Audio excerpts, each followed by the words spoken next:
Chapter 1107. You're all demons. Your mother and brother are both humans. The exorcist clutched his chest in discomfort. They never thought that they would be suppressed by a little boy to the point of being unable to move. Moreover, the real powerful person had not even made a move yet. Humans and demons walk different paths. You shouldn't live together at all. The exorcist roared the last sentence in a deep voice. It was also this sentence that made Bailey Shangxia's beautiful almond-shaped eyes narrow dangerously. You're courting death. Brother, don't listen to them. A clear and tender voice sounded from behind the three of them. It turned out that Helian Qingqian was worried that Bailey Shangxia would be bitten by mosquitoes while filming outside. She ran out of the villa with a bottle of toilet water in her two little hands. Compared to Bailey Shangxia, his whole body exuded the scent of a human. The exorcist endured the pain and said, "Little kid, we're doing this for your own good. Your brother is still young now. When he grows up, he will hunt high-level demons like human souls the most. The closer a person is to them, the more they will become their target. Other than your mother, you're the most dangerous." Hearing the exorcist's words, Bailey Shangxia had the thought of killing for the first time in his life. His eyes were stained with blood. He would never hurt his brother and mother. Looking at Bailey Shangxia's expression, Helian Qingqian knew that his anger was rising. She tiptoed and reached out to touch Bailey Shangxia's head, just like when she was in her mother's stomach. It was only then that Bailey Shangxia calmed down. The redness in his eyes had also faded a lot. He pulled the little one's hand down and instructed sternly, "Hurry up and go back. The sun is shining brightly outside. It's too hot." In Bailey Shangxia's heart, no one in the world was as obedient as his brother and the baby that was about to be born. They must be raised well. Yes, Helian Qingqian had always been a little gentleman, but this did not mean that he was someone to be trifled with. The little one walked in front of the two exorcists and stopped in his tracks. "If you still want to develop your exorcism career here, it's best that you don't come and affect my family's lives. As for what you said, I don't believe that my brother would lose his mind and hurt me and my mother. With Imperial Father around, such things will not happen. Moreover, my brother is wearing black earrings that suppress the magic in his ears. He is not a killing machine. He knows who can and can't kill. My brother is very good to me. If you are being unreasonable, I will let you taste the taste of bankruptcy." An exorcist was not a saint. There was no one in the world who did not love money. Moreover, things were different now. The more outstanding an exorcist group was, the more money they needed. Only then could they interact with the upper class of society and eliminate the remaining demons in the city more conveniently. However, the two exorcists had never expected to encounter such a situation. How could humans stand on the side of demons? Although they had formed a family, their innate nature could not be changed. Demons were destined to only feed on souls and blood. These two people could not be safe for the rest of their lives. It was not that they had not encountered similar situations before. Under normal circumstances, after knowing that the other party was a demon, no human would have the courage to continue living with them. Because one day, if they didn't face separation, they would be eaten. The latter was very likely. After all, demons never took human lives seriously. But Helian Qingqian's protection was so obvious that there was even a hint of hostility in it. This made it impossible for the two exorcists to find a breakthrough. They thought they understood demons, but how could they know? Once there was someone they wanted to protect, whether it was a human or a demon, they would learn to restrain themselves. The kind of restraint that would rather hurt themselves than let the other party get sunburned. This was how Bailey Shangxia treated his family. Not to mention how His Highness restrained Helian Vivian. "Stop talking, go back quickly. In the future, put something on before you go out. Where did the butler go? He doesn't know how to take good care of you." Bailey Shangxia reached out his hand to block the sun for Helian Qingqian. If it was in the past, he would definitely not do such a silly thing. However, the person being protected was his younger brother. This reason alone was enough. When he was in his mother's stomach, he knew that he was different from others. His father did not like him. Because of his arrival, his father lost his mother for 3 years. But there was no other way. He was a demon. She was even more of a demon than her father. He had seen the demons in the demon world that no one raised. They ate whatever they saw. It was very disgusting. He did not want to be like that. Therefore, from the moment he was born, he began to tug at the corner of his father's clothes. Wherever his father went, he would follow his father. Because in the future, as long as he followed his father, he would see his mother and brother again one day. He missed the days when he was in his mother's stomach. His mother would protect him, and his brother would talk to him. However, he thought about it carefully and realized that he did not like humans. He felt that humans were too dirty, those schemes hidden in his heart. He thought that he could hide them from everyone. In fact, they were very stupid. Humans were also afraid of him. Once his eyes emitted a red light, they would look at him as if he was a monster. It was clear that he did nothing. The only people who would not be afraid of him were his younger brother and mother. His younger brother often protected him. He was always worried that he would be slept with, and that he would be bitten by mosquitoes. In fact, no mosquitoes dared to bite him at all. Those low-level creatures would hit the wall after seeing him. His father had told him that the more he cared about someone, the less he wanted to show his true self in front of them. This was the way demons did things. It was the opposite of humans. He did not believe it in the past, but now he did. In order to stay by his mother and brother's side, he rarely killed people anymore. However, those two exorcists still said such things. He was very unhappy, until he heard his younger brother seriously protect him. Bailey Shangxia was relieved. Anyway, they were all insignificant humans. They could say whatever they wanted. If they provoked him, his father would always deal with them. The pure black nanny car drove over from afar. Bailey Shangxia put his hands in his pockets. Seeing Qingchen walk into the villa, he did not look at the exorcists anymore, and jumped into the car. The gold medal manager was still in the car. When he saw the two people standing outside, he looked up from the documents. Who is that? It was rare for someone to appear in the villa where the CEO lived. Someone who was looking for trouble with Dad. After Bailey Shangxia said this, he put on his hat, leaned on the seat, and closed his eyes to rest. Chapter 1108. Hearing this, the manager rolled down the window and sized up the two exorcists with a pitiful look. Although he didn't know the other party's identity or what had happened, just the fact that they had provoked CEO Zhu meant that they wouldn't end well. The exorcists didn't understand the meaning in the manager's eyes. The two of them were injured. If they continued to force themselves, it would only make their situation more dangerous. Moreover, until now, that unfathomable man hadn't even made a move. This situation obviously didn't benefit them at all. The two exorcists looked at each other and decided to go back first. However, the manager was right about one thing. The consequences of provoking a certain highness were usually not very good. The exorcists originally wanted to go back first to get reinforcements. After all, they couldn't let a high-level demon devour demons in the city like this. If that was the case, there would be a day when they couldn't clean up the mess. However, as soon as the two of them walked into the hall, they saw the man they wanted to deal with sitting on the main seat. He supported his chin with one hand. His diamond-like fair skin and the black feathers falling from the sky finally revealed his overwhelming demonic nature. The exorcists were shocked. Even their ink-colored pupils started to shake. A person was lying at the man's feet. That was the most powerful exorcist in the AO family. There were screams all around, but there was no smell of blood. Sitting next to the man was their master. Unlike when he saw demons in the past, their master's face was pale. "You two come here." Their master's voice was trembling. The exorcists didn't dare to resist. They walked over and looked at Beligaju warily. "You are not allowed to go to this gentleman's villa in the future. Do you understand?" The exorcists didn't understand. The other party was clearly a demon, but their master was going to let him go just like that. The old man couldn't explain so much to his two disciples. He leaned on his walking stick, and his beard flew up. "Say yes." The two exorcists clenched their hands and lowered their eyes. "Yes, master."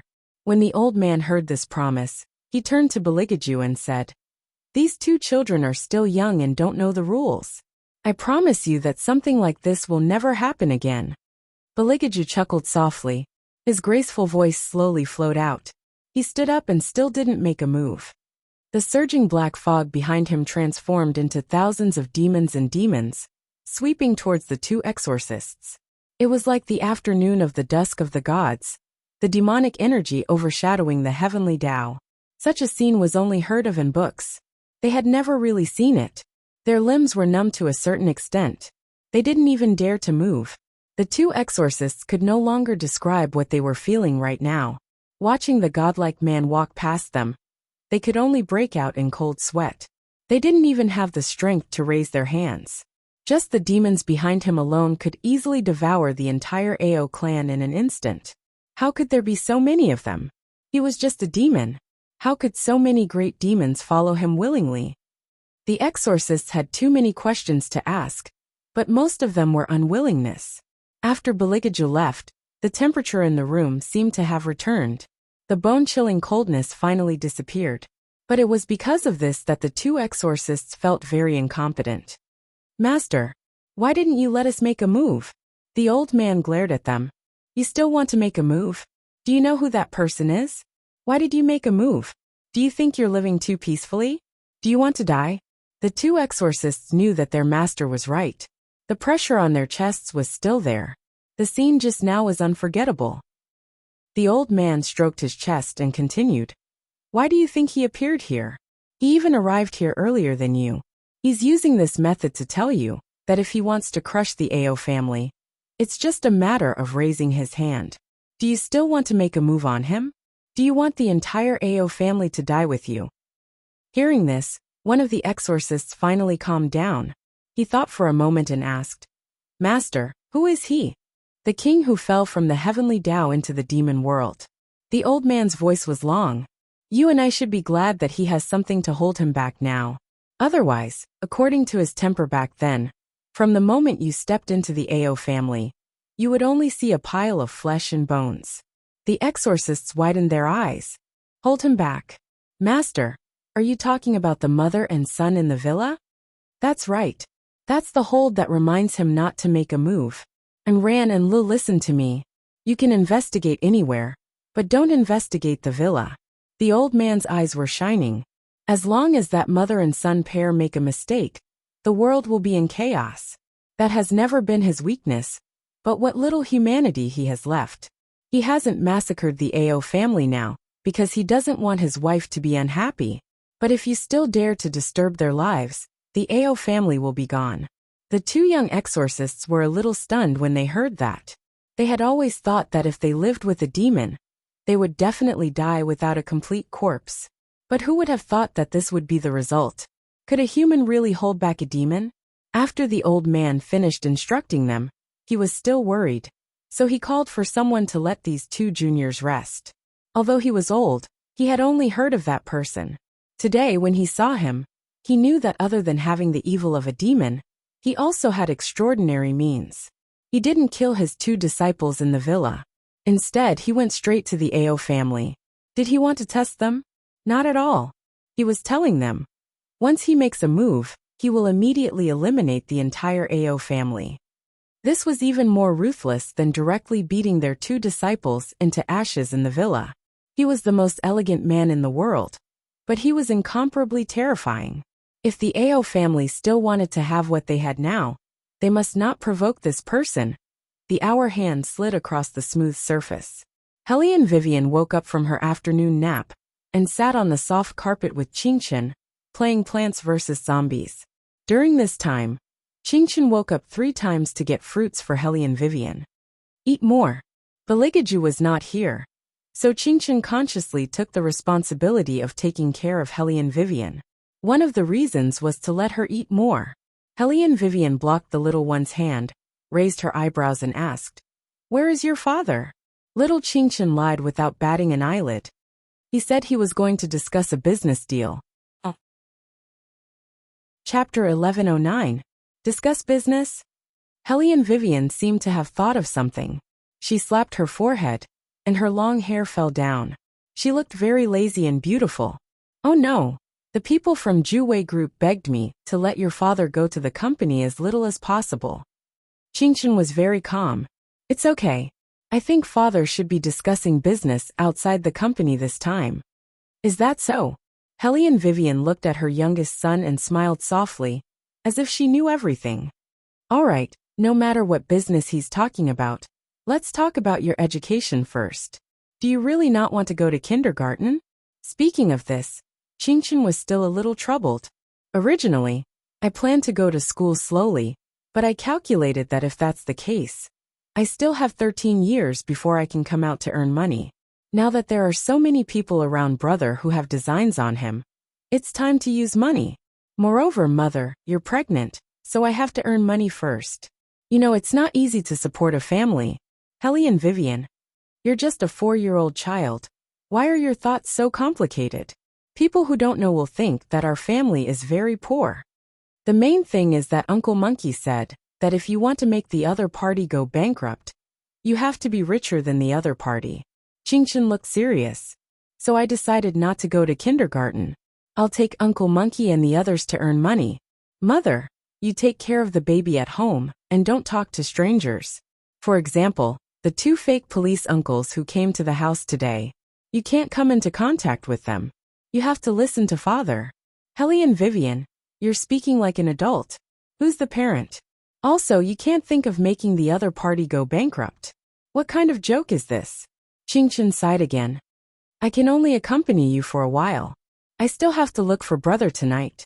If anyone dares to let him drink, I'll buy their company. Helene Vivian was speechless. No one will let a 4-year-old child drink. Son, you're thinking too much. It's always like this in TV dramas. Those popular idols all have to entertain them. Big brother is so handsome, it's very dangerous. Qingchen's eyes widened as if saying, isn't that right? Helene Vivian pulled her son into her arms. Come, let's talk about the idol drama you watched. Look at this too. Domineering CEO. Helene Vivian nodded. That's right, but when was there a child drinking? It's different in the entertainment industry. What if I run into you? Helene Vivian paused. Her son's tone was so self-righteous that she had nothing to say. All right, if you want to buy it, then buy it. Why was it that she couldn't even win over her son now? Little Qingchen touched Helene Vivian's face again. Beauty Vivian, don't be discouraged. Father, and I won't despise you for being stupid. It doesn't matter if you don't understand the advanced mathematics questions. Father said that this is the only way to average the IQ of the family. Helene Vivian was speechless. Baligaju had just entered the villa when he heard this conversation. He reached out his slender fingers and grabbed the back of Qingchen's collar. Don't call your mother stupid in the future, understand? But father often talks to mother like this too. Qingchen was small to begin with, so when he was picked up, he looked like a kitten with all 4 legs in the air. Baligaju glanced at his son indifferently, his voice as cold as ever. She's my wife. Only I can bully my wife. Helene Vivian was speechless. Another day passed, and little Qingchen brought a few burly men to the filming location. In his words, there had to be someone who could stand up for his big brother. Thus, every actor who wanted to join the set turned pale with fright when they saw the 1.9-meter-tall Olde. Where did this triad boss come from? Where were the security guards? The security guards couldn't do anything. With 6 people standing there, it was really stressful. Young El was asked 3 times by the director if he wanted to be an actor. He even offered conditions that would definitely make him popular. This child was too outstanding. That mysterious feeling, that murderous and cold gaze. It couldn't be better. El only glanced at him before he was hugged by the bear-like Olde. Calm down, don't do anything. Little boss is looking at you. Only then did the young man stop. He stood aside with a cold expression, no longer paying attention to anyone. Olde wiped the sweat on his forehead. He's really a lethal weapon. Unfortunately, in the eyes of others, the powerful one wasn't El but Olde. The people in the set increasingly felt that he was the head of the report fee collection, and they unanimously believed that El was forced by him. After Olde heard these rumors, he almost vomited blood. One had to know that compared to El, his treatment of the enemy was simply a gentle caress. This group of people didn't know what was good for them.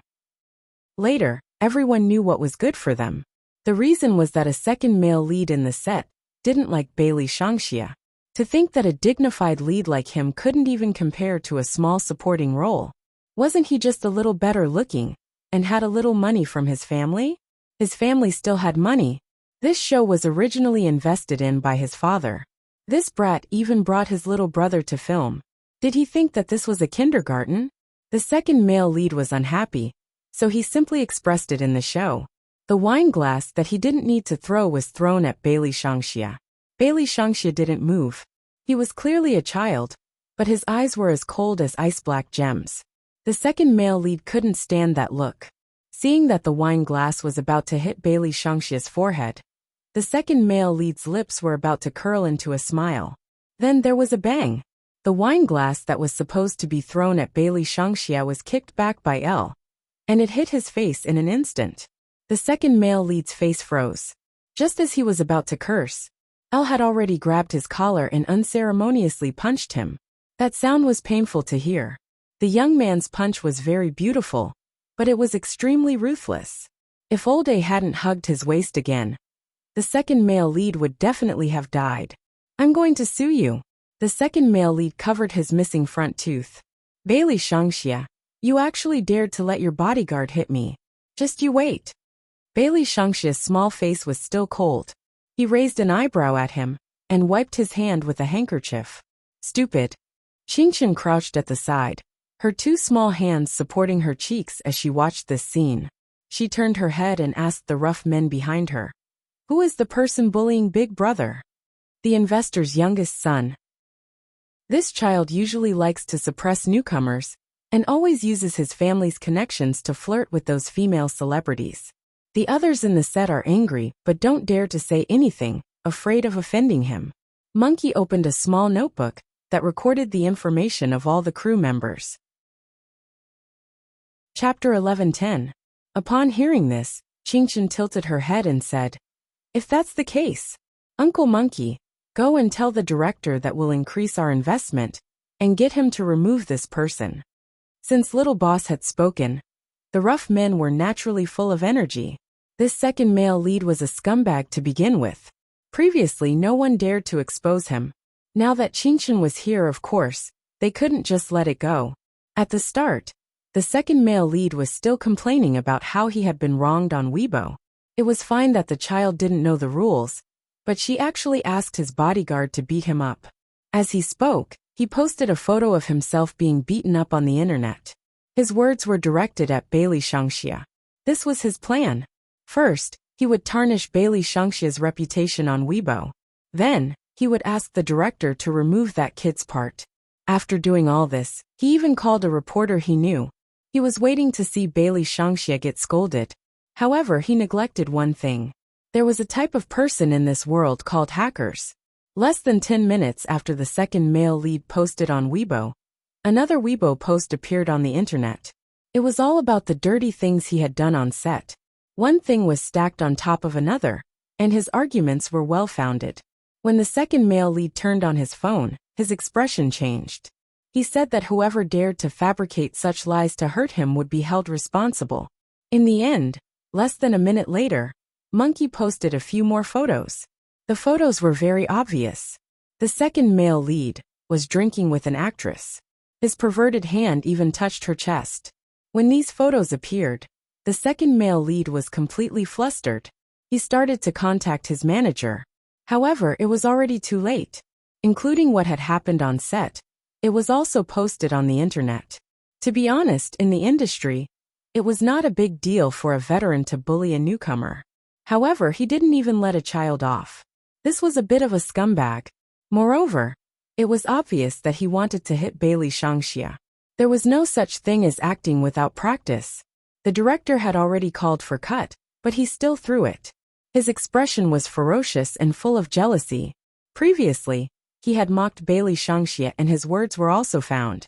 When the netizens saw that the little CEO was being bullied, they were instantly furious. For a moment, many people in the industry were reposting it. After all, he was the nation's older brother. Although Bailey Shangxia was young, many female celebrities in the industry liked him, because he usually didn't say a word and only knew how to take care of his younger brother. Many big shots were saying, No matter what, we can't have thoughts of harming children. Just like that, the second male lead became an actor that everyone despised. Even half of the commercials that he had previously negotiated were withdrawn. You're asking for a reason? The wives of advertisers were all fans of the nation's brother. That was how willful he was. Qingchen didn't expect her brother to be so popular. He hadn't even started to attack, but all the cute sisters and aunties were already on their side. She even told her brother to focus on filming and take care of him. Qingchen was still eating when she saw the post on Weibo. Bailey Shangxia must have fed her. After thinking for a while, he took a photo and posted it. Big brother takes good care of me. He gave me all the shrimp dumplings. I'm so full now. I'm rubbing my tummy. A white bear t-shirt and soft little hands. When the netizens saw the post, they knew that the person who posted it was Qingchen. Their faces were full of cuteness. The little CEO only posted one word on Weibo. Ha! That's right, it was a ha. Although it was only one word, the little CEO could often express a cold tone. As expected of her older brother, he was always cool. His style was completely different. He was shown off by the two little people again.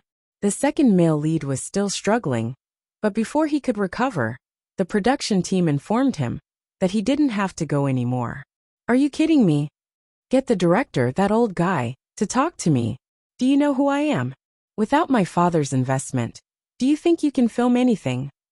It was also an investment, but Qingchen was more sensible than him. When she saw the director's assistants, she would greet them politely. However, this person really didn't know how to respect others at all. After that, the director's assistant asked Qingchen, was the investment decision made by CEO Ju? She didn't expect that such a cold person like CEO Ju would be so good to her son. No, Qingchen was getting water for Bailey Shangxia at that time. It was my decision. I can't let anyone bully Big Brother. I don't like to use my hands, so I just use money. The director's assistant. What did you use money for previously? Our family's upbringing is like this. Qingchen was very serious. When Beauty Weiwei chased Daddy, she also used money. It was said that 20 taels of silver for a kiss was enough to get Daddy. Sister, as a girl you have to work hard to earn money. Only then can you sleep with the person you want to sleep with. The director's assistant. It sounded so reasonable. Why couldn't she refute it? However, she didn't expect the legendary Mrs. CEO to be so fierce. She was really amazing. The next day, Qingchen's words were published in the newspaper. Helene Vivian looked at the words, and the corner of her mouth twitched. When did I teach my son this? Didn't you buy my kiss for 20 taels of silver?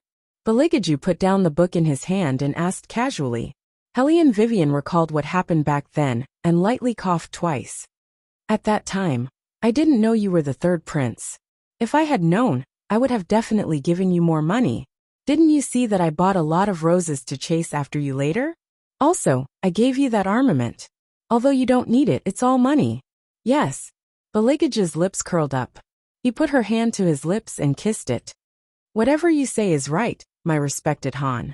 Helene Vivian felt that although she was the master on the surface, a certain highness's perfunctory tone was too obvious. It was as if he was mocking her intelligence. In the end, after thinking about it, she decided to use her kissing skills to conquer a certain someone. In the end, just as her lips touched his, the man took the initiative and hugged her waist. First, he gently bit her lower lip. Then he slowly made her unable to resist, until the minty fragrance completely permeated her breath. Someone once said that watching Beligaju kiss Helene Vivian, one would understand the meaning of deep affection. The way he tried his best to suppress the depth in his eyes and softened his grip. The side of his face as he slowly kissed her was so handsome that it was intoxicating. After the kiss, Helene Vivian didn't even have the strength to resist. She was gently held in his arms. He lowered his head and kissed the corner of her mouth. At that moment, the surroundings were so quiet that only the sound of her heartbeat could be heard. Chapter 11:11. Again and again, Helene Vivian felt that all the blood in her body seemed to be made of honey, sticky, soft and hot. She couldn't help but bury half of her face in the man's arms, reaching out and hugging Beligaju's waist. From the beginning to the end, Beligaju just quietly hugged her, his slender fingers stroking her hair, and the corners of his mouth were obviously doting. After that, there was no difference from before. When the two of them were together, time always passed very quickly. After 4 months, Helian Weiwei's stomach finally started to show signs of protrusion. The old monk appeared again, and gave Helian Vivian another relic. Helian Vivian raised her eyebrows. Since it's the place where my child will live in the future, I want to go and take a look. Amipa. The old monk smiled gently. Of course. She didn't know if it was because Sakya had returned, and the true Buddha had become one. Recently, Buddhism really had a little bit of tolerance of great enlightenment. The place where the old monk lived was not a no-man's land. In fact, it was on a hillside in Hebei. When they walked in, they could see the villagers planting trees at the foot of the mountain. They seemed to rarely see people coming. They all stopped what they were doing and looked at Beligaju and the others. It was a very simple place, and could even be said to be a little backward. This could be seen from the villagers' clothes. But it was because this place was backward that there were not so many disturbances. The smiles on the villagers' faces were natural, and even their restraint was real. It had to be said that this place was indeed suitable for children with Buddhism to live. It was just that this mountain was full of trees and hid the Qingxi tomb. It was not easy to enter. Even if someone entered, it would depend on whether they were fated to find the temple. The people who lived in the temple were very special. Helian Vivian could see the remnants of evil in each of them at a glance. They are all criminals who were once wanted. Helian Vivian raised her eyebrows and asked the old monk. The old monk recited a Buddhist sutra. There are only monks in the temple, there are no criminals. I've even dealt with one of them before. The police tried many methods, but failed to catch him. You're telling me that you only have monks here? Helian Vivian chuckled. Don't worry, I won't tell anyone about this. Didn't you say that you would take me to see who will raise my baby after he turns 4? Where is he? The old monk smiled as he held the prayer beads in his hand. Wisdom King is the one who understands the situation well. I have 3 candidates here, and they are all on the mountain now. Oh! Helian Vivian raised her eyebrows. Aren't you holding a tablet in your hand? Don't you have a picture? The old monk paused for a moment before he sighed and said, the fated ones still have to be chosen by the wise king. Why does it feel like a blind date? Helian Vivian muttered. Beligaju pulled her over and laughed. You're talking nonsense again. When the monks in the temple saw Beligaju walking over from afar, they all stopped what they were doing. They always had an illusion that although this man looked elegant and indifferent, under that perfect disguise, there was a familiar smell. With just one look, they could confirm that this man's sins were probably more than all of them combined. These 3 are all my disciples. The old monk brought Helian Vivian to the backyard and let her look at the people who did not belong to the temple. They don't have any sins. It's just that every year, there will be secular disciples sent to the mountain to cultivate. The wise king feels comfortable handing the children over to whoever he feels is safe. When the time comes, I will inform that person to pick them up. Helian Vivian looked over and raised her eyebrows. That boy. He seems to be only 4 years old. The old monk paused for a moment. He did not expect Helian Vivian to ask about his youngest and most troublesome disciple. He's about the same age as my 2 sons. Helian Vivian looked at the tall and straight little figure. He was obviously more than 10 years younger than the other 2. But there was a faint sense of calmness that could not be ignored. I choose him. The old monk was stunned, then he smiled and said, since the wise king chose him, then it's fate. This child has never cared about anyone since he was young. It's probably related to his family. Even I can't figure out what he's thinking. Oh. Helian Vivian raised her eyebrows and wanted to ask if they should change to another person. She saw the boy walking towards them. His eyes fell on her slightly protruding stomach. Auntie, are you pregnant? Helian Weiwei looked at the little boy's posture, which was straighter than most people, and her lips curved into a smile. The boy looked like he came from a good family. He was very polite. Can I touch Auntie's stomach? Beligaju raised his thick eyebrows when he heard this. Helian Vivian smiled. Sure. The boy looked expressionless, but his beautiful eyes lit up. He reached out his small hand and carefully stroked Helene Vivian's stomach. It's not moving. This was completely different from what he had imagined. Could it be that everything in the book was a lie? That was unlikely. After all, that was what high school students learned. His grandfather had said that everything in the book was basically correct. To be honest, it was really boring in the temple. However, there was no difference where he stayed. However, this baby didn't even move. How stupid was it? As soon as he thought this, he felt a pulse in his palm. It was very weak, but it was real. The boy smiled. "Auntie, your baby is very healthy."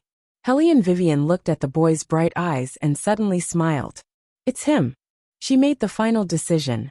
Helene Vivian never thought that her prediction would come true.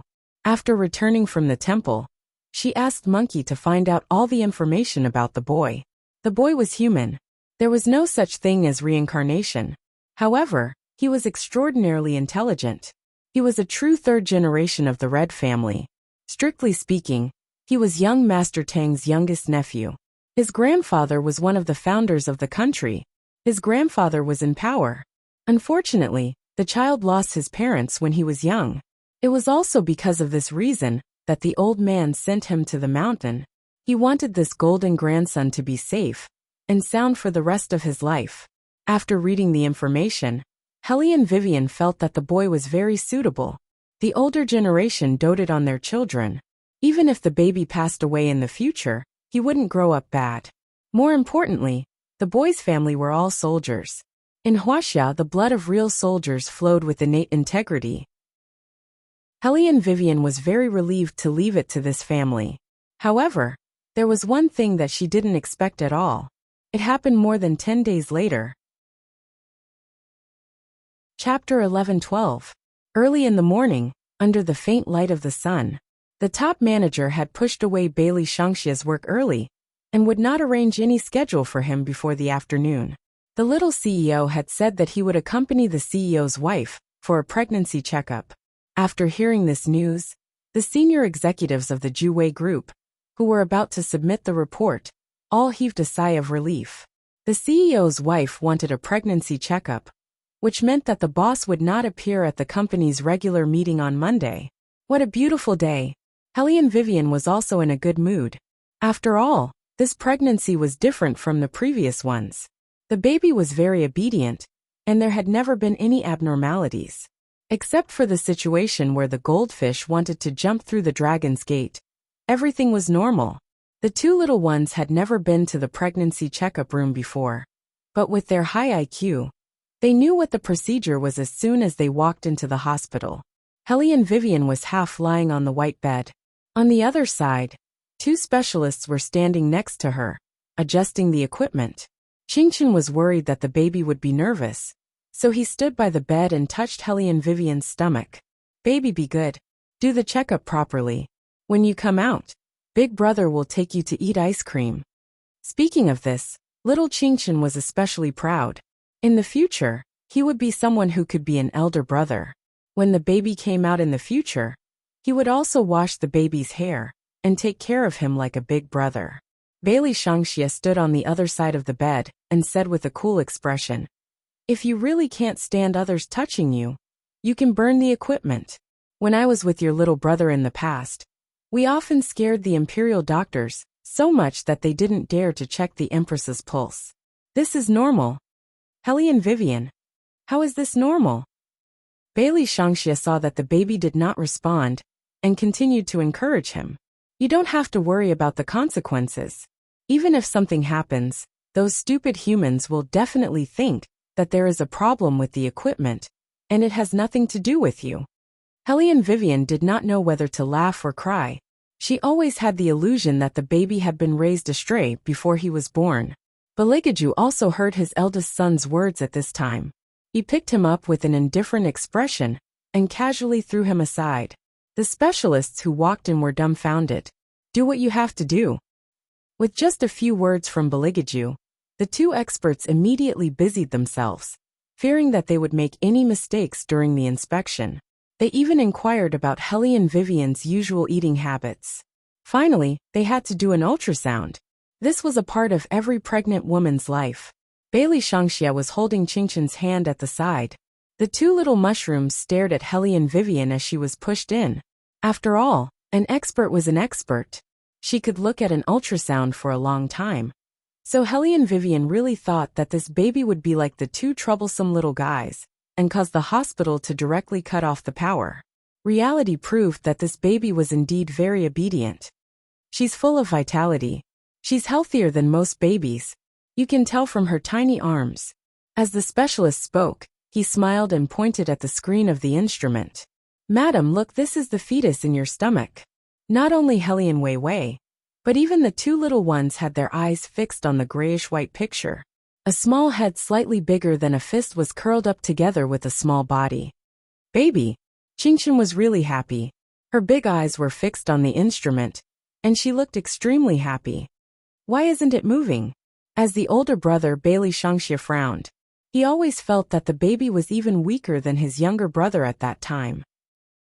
Should he give it some demonic energy?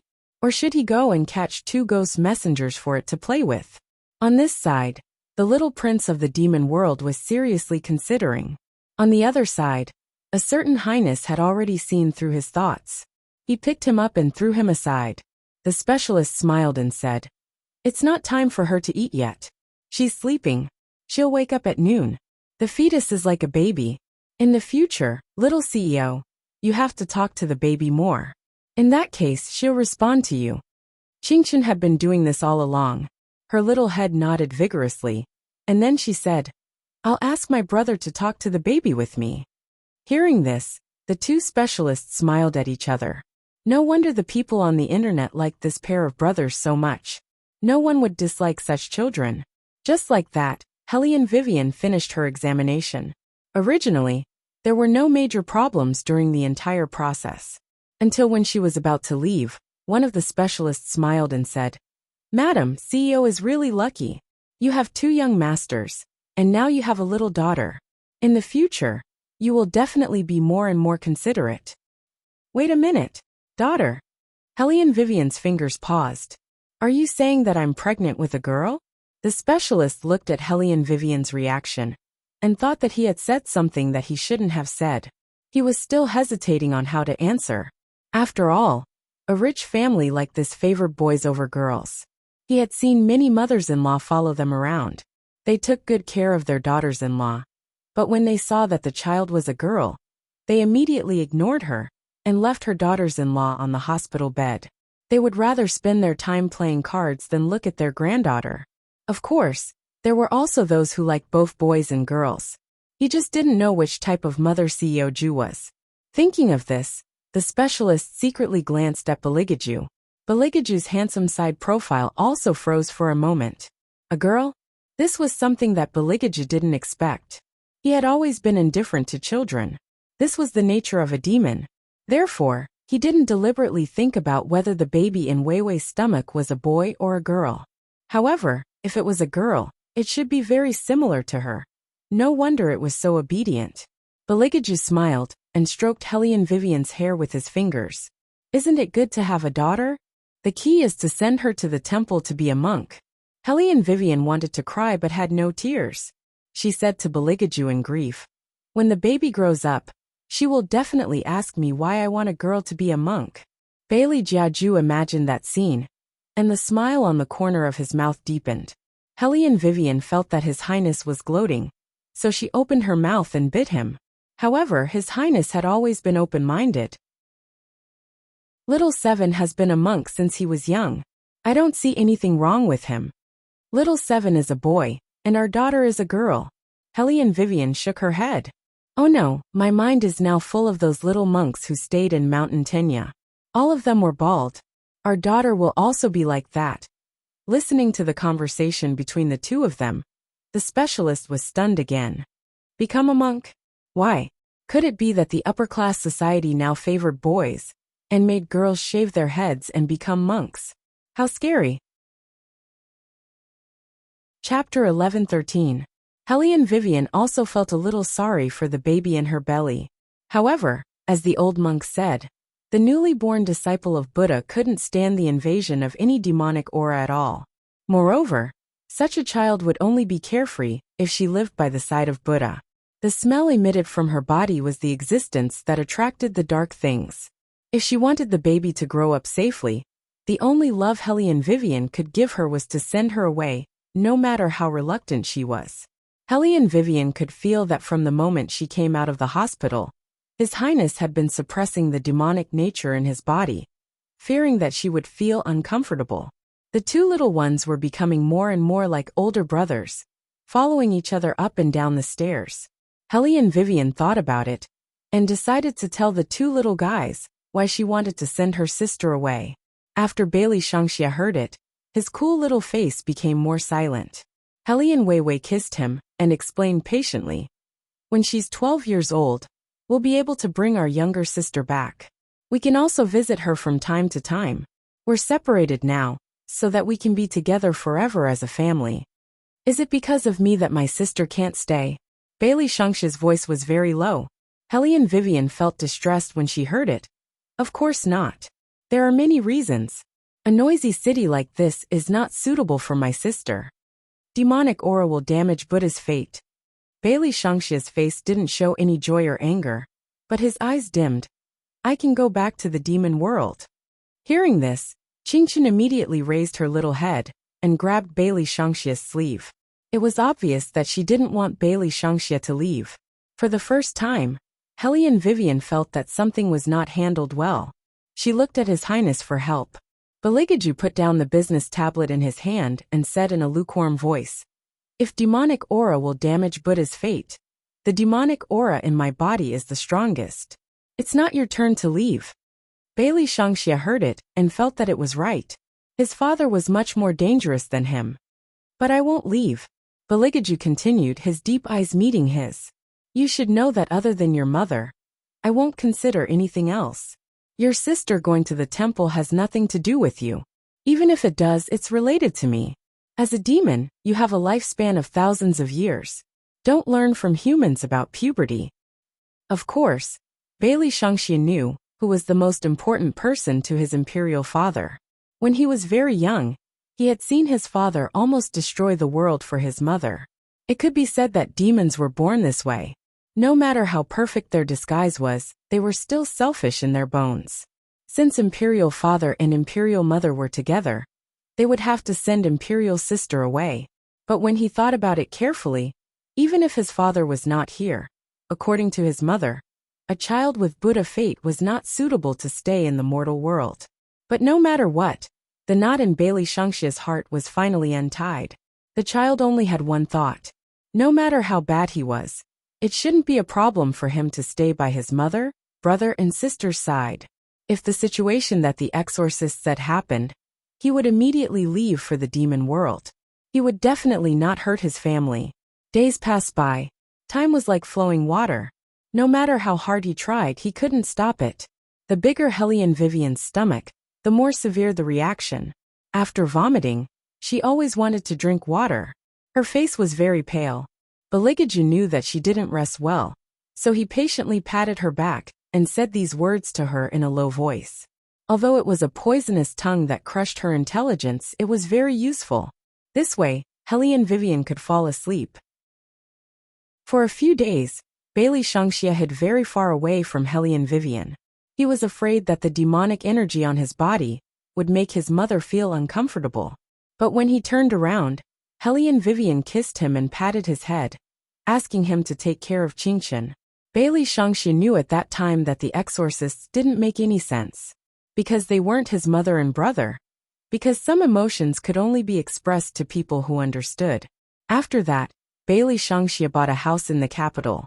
The Golden Agent did all the paperwork. After all, he was still a minor in the human world. This made him a little depressed.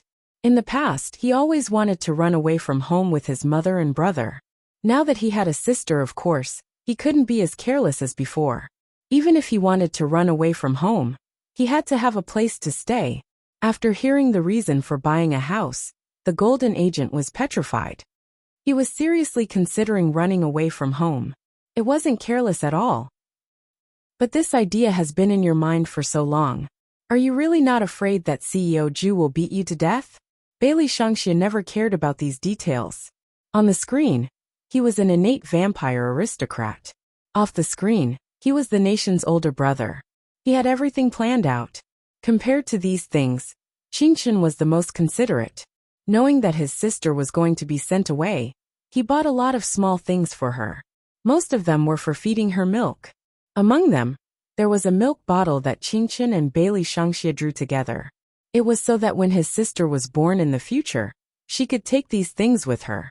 There were also other small things that he wanted to give to his sister when he was going to see her. Even if he was reluctant to leave, he couldn't hide the layers of joy in his heart. Of course, the two children didn't expect that the so-called milk bottle was not necessary for a certain baby. On the day Hellion Vivian gave birth, the light of Buddha shone on the world. However, the people who were in a hurry didn't know. The baby was bright and white. Her skin was so good that the medical staff at the side couldn't help but praise. She seemed to be very quiet. She put her thumb in her mouth. Compared to a normal baby, she was chubby and cute. There were no wrinkles on her face. Just like that, she was wrapped in a thin blanket with a tiger head. That small blanket was also jumped on by Bailey Shangxia and Hellion Qingchen. This way, the three of them would use the same series of tiger head shoes, tiger head pajamas and tiger head thin blanket. Ba. The old monk appeared outside the ward on time. He smiled slowly. Baligaju seemed to be waiting for him. His slender figure leaned against the wall. His voice was very calm. When the child grows up and asks, just say that I want to send her away. Don't mention anything about the fate of Buddha to her. The old monk was stunned. Then he smiled and said, the emperor's love for the wisdom king is really deep. Whenever the phoenix of Buddhism gave birth to a child of Buddha, she would be sent away. Not to mention in this chaotic secular world, it was impossible that the emperor, who was born from chaos, didn't know this. He did this so that the child would not resent the wisdom king when she grew up. Thus, he took all the responsibility on himself. Ba. He didn't believe it before. Now he did. The emperor's love for the phoenix had always been real. Chapter 11:14. Everyone knew that Juwei Group had a new daughter. However, no one had ever seen her before. However, on the day she was born, Baligaju, who was dressed in a suit and had an elegant temperament, called the lawyer and shareholders and transferred all the shares to Hellion Vivian. 40% of the shares were owned by the little princess. Regarding this point, some people had even discussed it behind their backs. It was fine to say that when the little CEO grew up, he would definitely question the CEO Ju, why he transferred most of the shares to his daughter. At that time, Bailey Shangxia was already famous. When he heard such rumors, his little face was cold. When my sister grows up, I can also share my money with her. Of course, girls have to be raised well. Yes, both my younger brother and sister have to be raised well. My father has done so many terrible things, but this is the only thing he did right. The reporters were speechless. This was really an unexpected reaction. However, because of this very simple sentence, Bailey Shangxia had captured a lot of aunties and fans. After all, even during an interview, when Qingchen ran in, he could spare time to feed the child water. He even pulled little Qingchen to prevent her brother from running outside, saying that the sun was too bright outside. Qingchen was even more likable. She blinked her big eyes at the reporters and asked if they were thirsty. After a while, she asked someone to deliver iced coffee. There were more than 100 cups, all for the staff. There were also a series of desserts such as New York cheese. Only then did people realize that the richest person in the entire Bailey family was the little young master. It was because he was too young that people always ignored him. Now that they thought about it, the little young master was very generous every time. The media looked at each other and immediately had the next day's headlines in their hearts. Without angering the little CEO, they dug up the little young master's background. Only then did they realize that he was a gangster. A gangster. And a little big boss with a legal firearms license. In other words, the other party was in the firearms business? God, this was completely not in line with the little young master's elegant and refined temperament, okay? However, there were always 4 people around him who collected protection fees.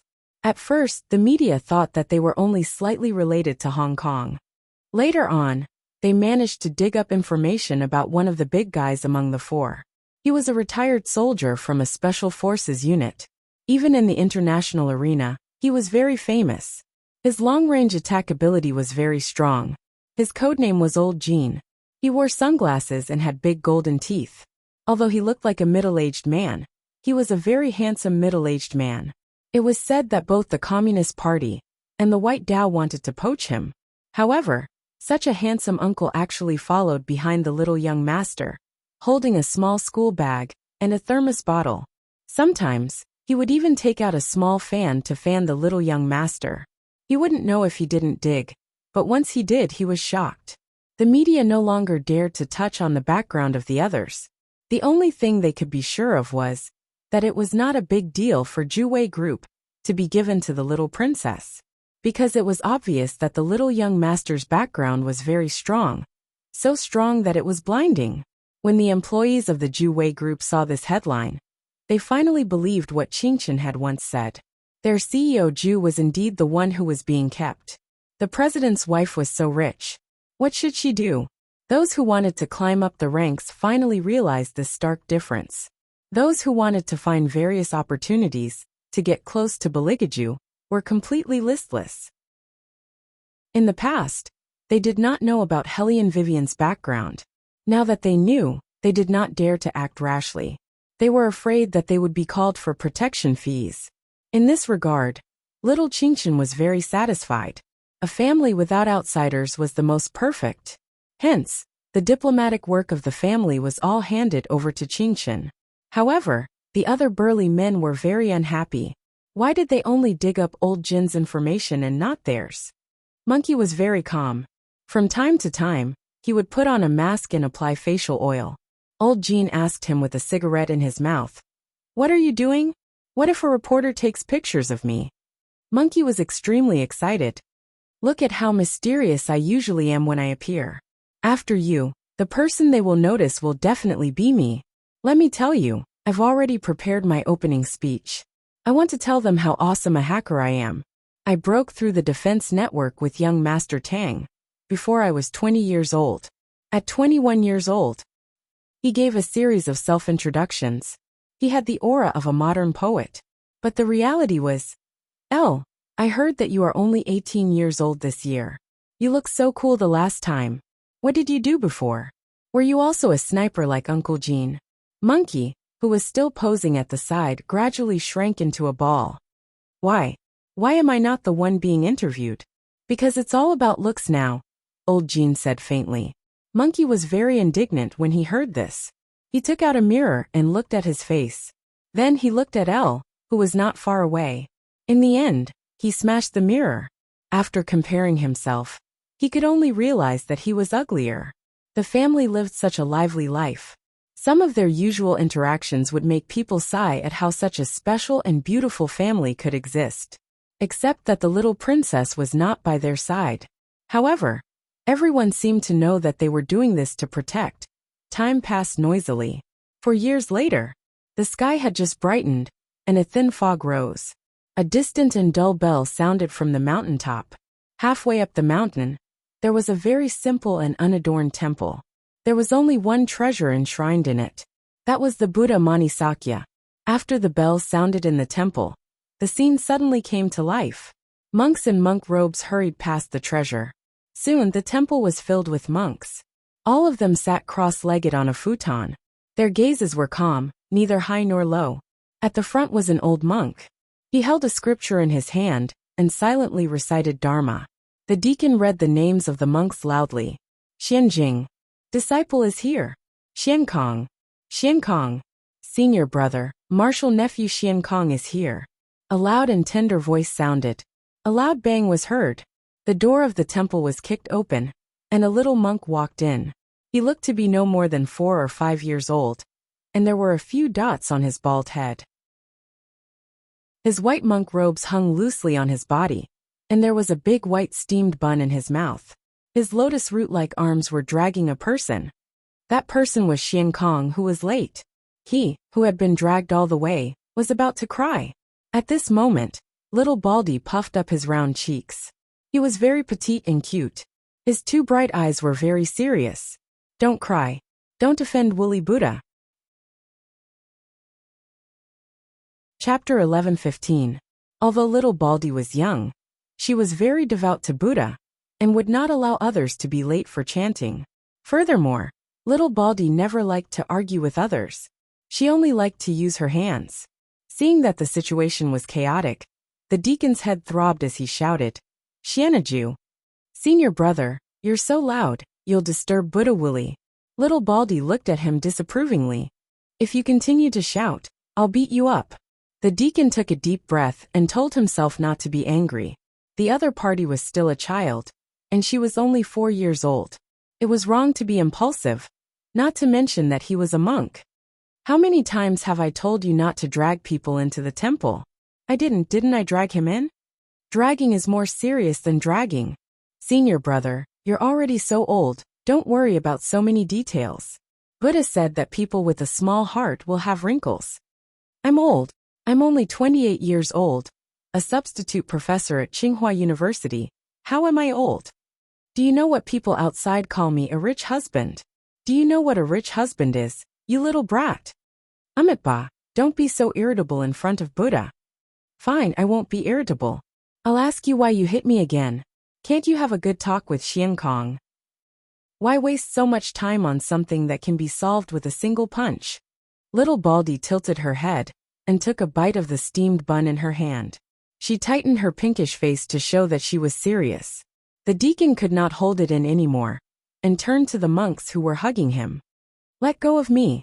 I must teach this brat a lesson today. Master, it's not that we want to stop you, but you really can't beat Martial Ant." The monks raised their heads, their eyes full of sincerity. "Did you forget the last time she kicked you into the water? You caught a cold for 5 days before you recovered. At that time, Master told us that if you're impulsive again, we must think of a way to stop you. If we can't stop you, you'll punish us by chanting scriptures in unison. Have you forgotten these words? Master? Master, you should calm down." The deacon was speechless. "Haha, everyone is still so energetic. Come a Jew, come to Master." The old monk was still smiling. Little Baldy walked over with his short and thick legs. He raised his hand and said, "Amitba." The old monk stroked the little one's head and said, "Today, I'm going to take you to meet someone. Gio, do you remember what I told you? When the time comes, I'll go down the mountain." Little Baldy pouted and said pitifully, "But I don't want to go down the mountain. There's Master, steamed buns, and senior brothers to play with me." The ancient temple was isolated from the rest of the world. Very few people were born on the mountain. Little Baldy was the only one. It could be said that little Baldy was brought up by these monks and had never come into contact with outsiders. The child was naturally reluctant to leave.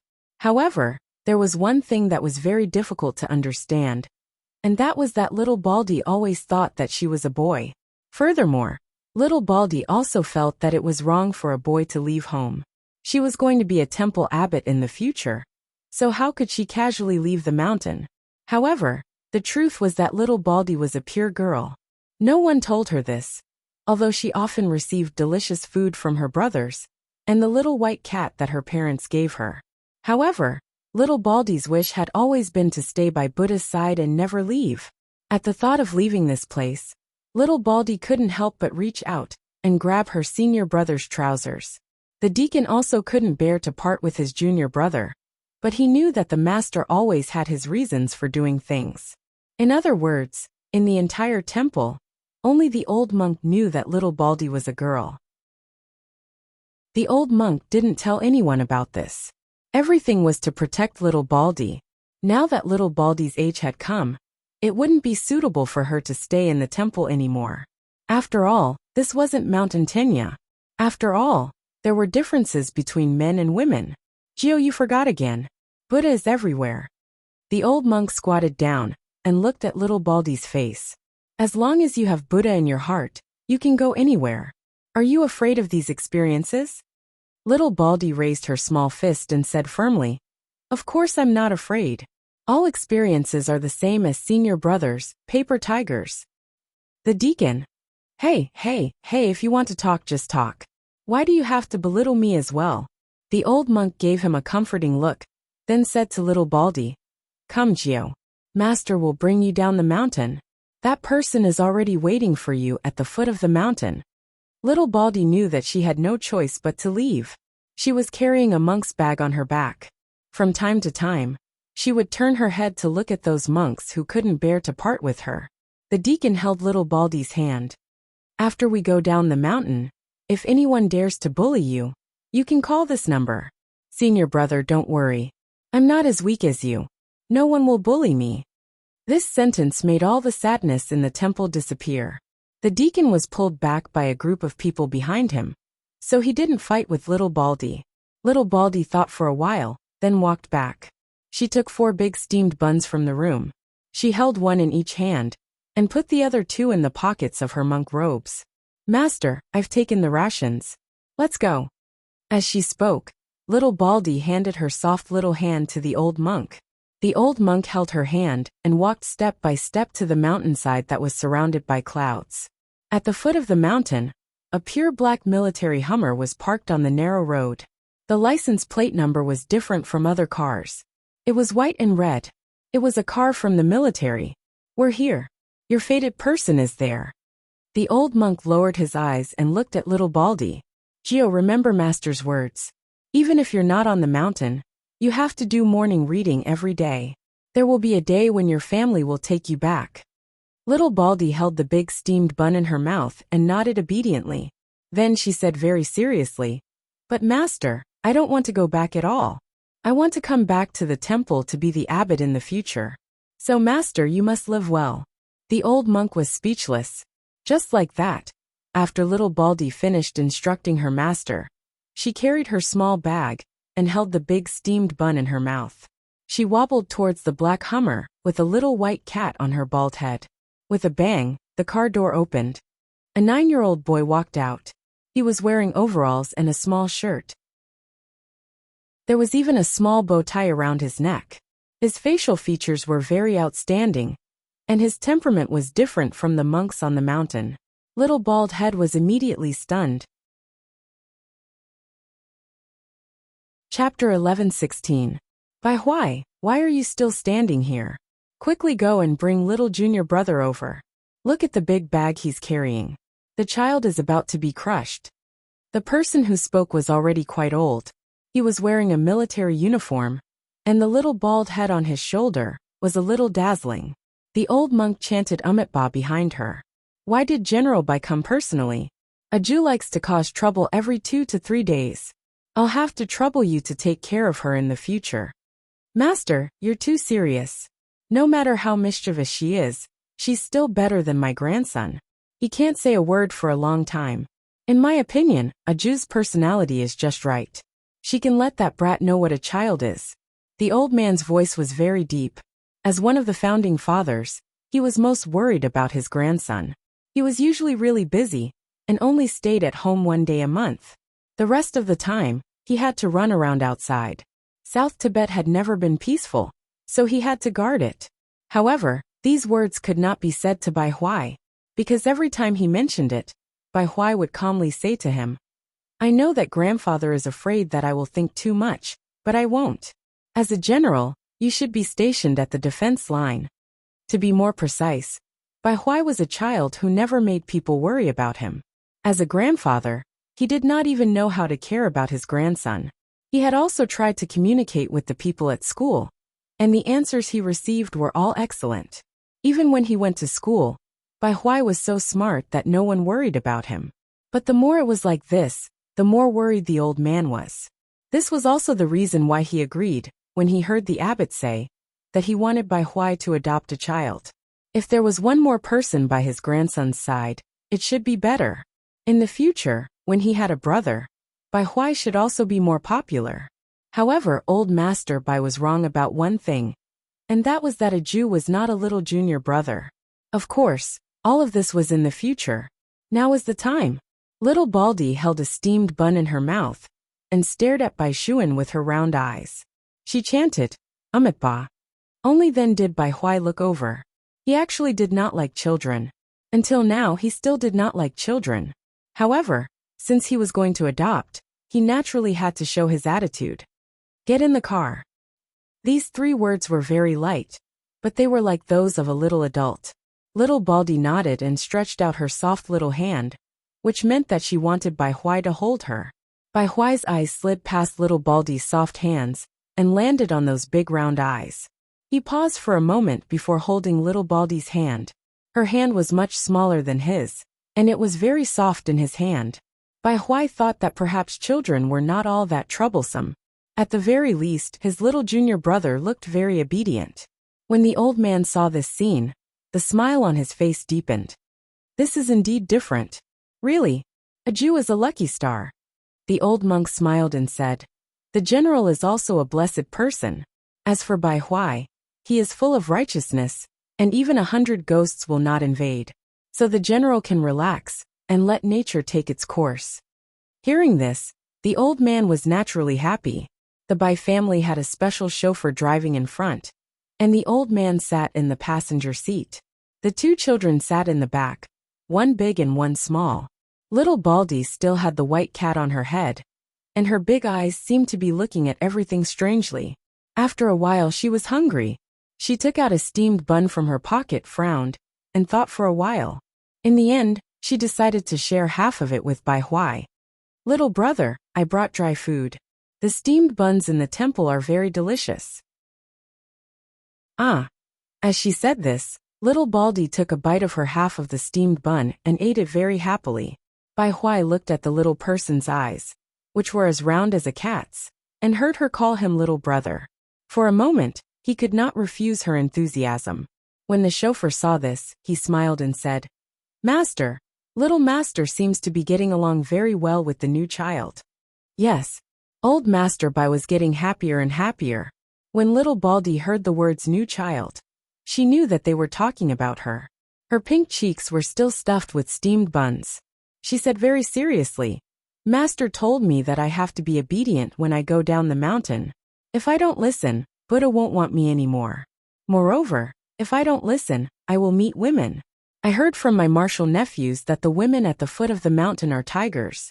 If I meet them, I will be unlucky." These words were said by a 4-year-old child. It was really funny. Old Master Bai laughed on the spot, and the chauffeur also couldn't help but laugh. Seeing them like this, Little Baldy thought that they didn't believe him, so he continued with a serious face, "It's true. Monks don't lie. If it was a woman who came to adopt me, I wouldn't have appeared. Fortunately, the person who came was little brother. I'm at Buddha. I'm good at fighting. Old grandpa and uncle don't laugh. Ha ha ha." Hearing this, old Master Bai laughed even more recklessly. "Little Aju, you are really a happy person." Little Baldy didn't understand. What she said was based on her experience of living for 4 years. Why were the old grandpa and uncle smiling so happily? Even the corners of the little brother's mouth were slightly raised. Although it wasn't very obvious, she still saw it. Sai, as a monk, after going down the mountain, she really couldn't communicate with people. Little Baldy heaved a sigh of relief. Bai Juan turned his head to look at the steamed bun residue at the corner of the little girl's mouth. He naturally took out a handkerchief and wiped it for her. "You're right.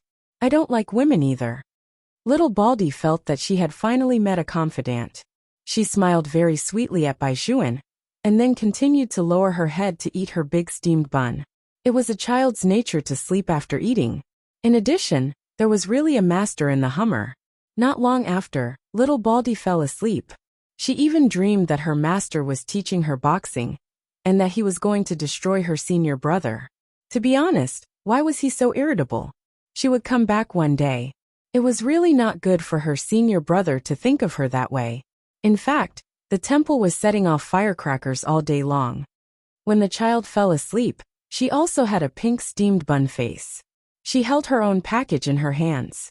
The white cat on her head opened its eyes, as if it was guarding Little Baldy. It felt more spiritual than ordinary cats.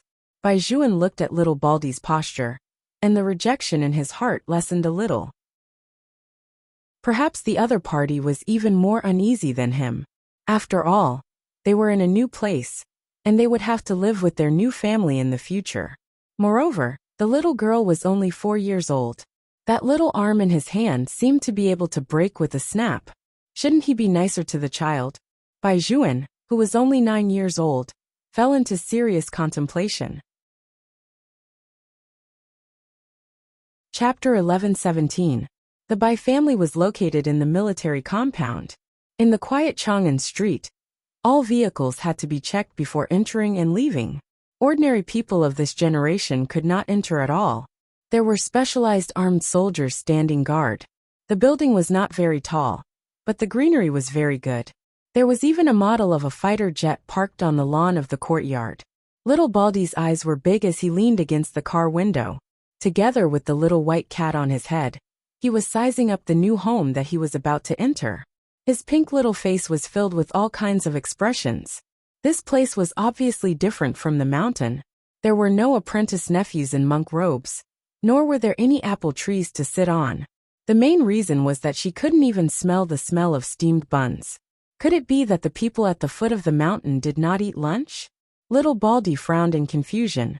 He touched his little belly with his little hand, and glanced in Bai Juan's direction.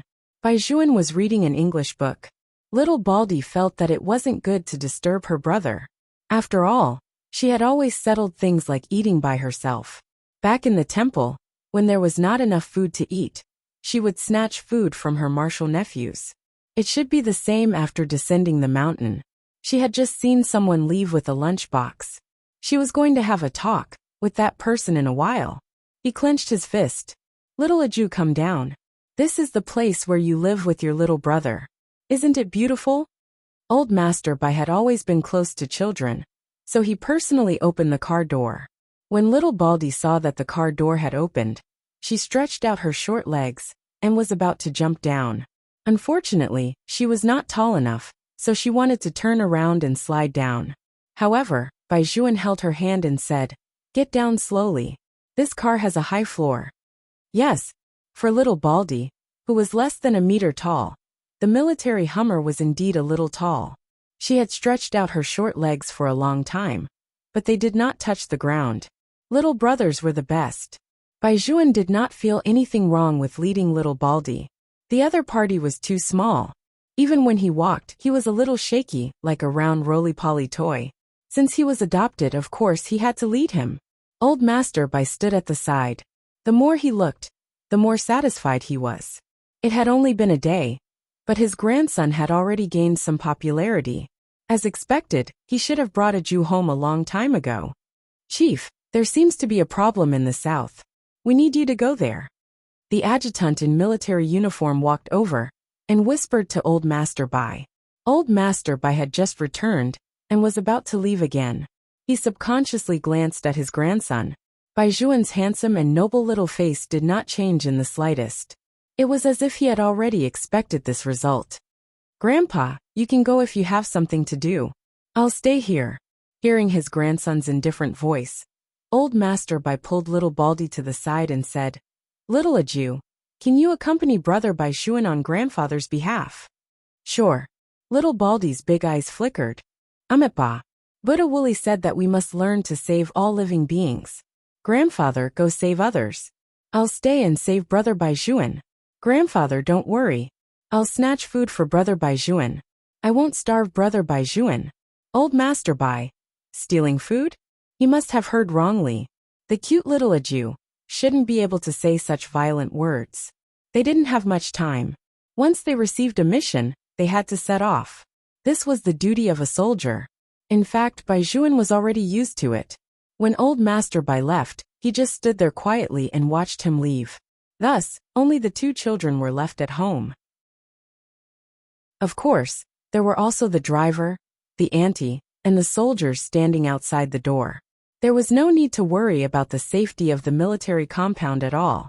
Little Baldy followed Bai Juan into the two-story building in front of her. Her big round eyes looked back and forth. She could not hold it in any longer. Why couldn't she smell the steamed buns? If there was no food at home, she could still run out and snatch it now. The uncle with the lunchbox should not have gone far. The child was hungry. She reached out and tugged at Bai Juan's sleeve.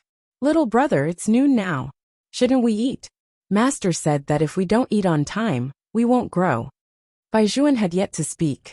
The driver beside him was shocked. "Didn't little Aju eat 2 big steamed buns just now? That's dry food."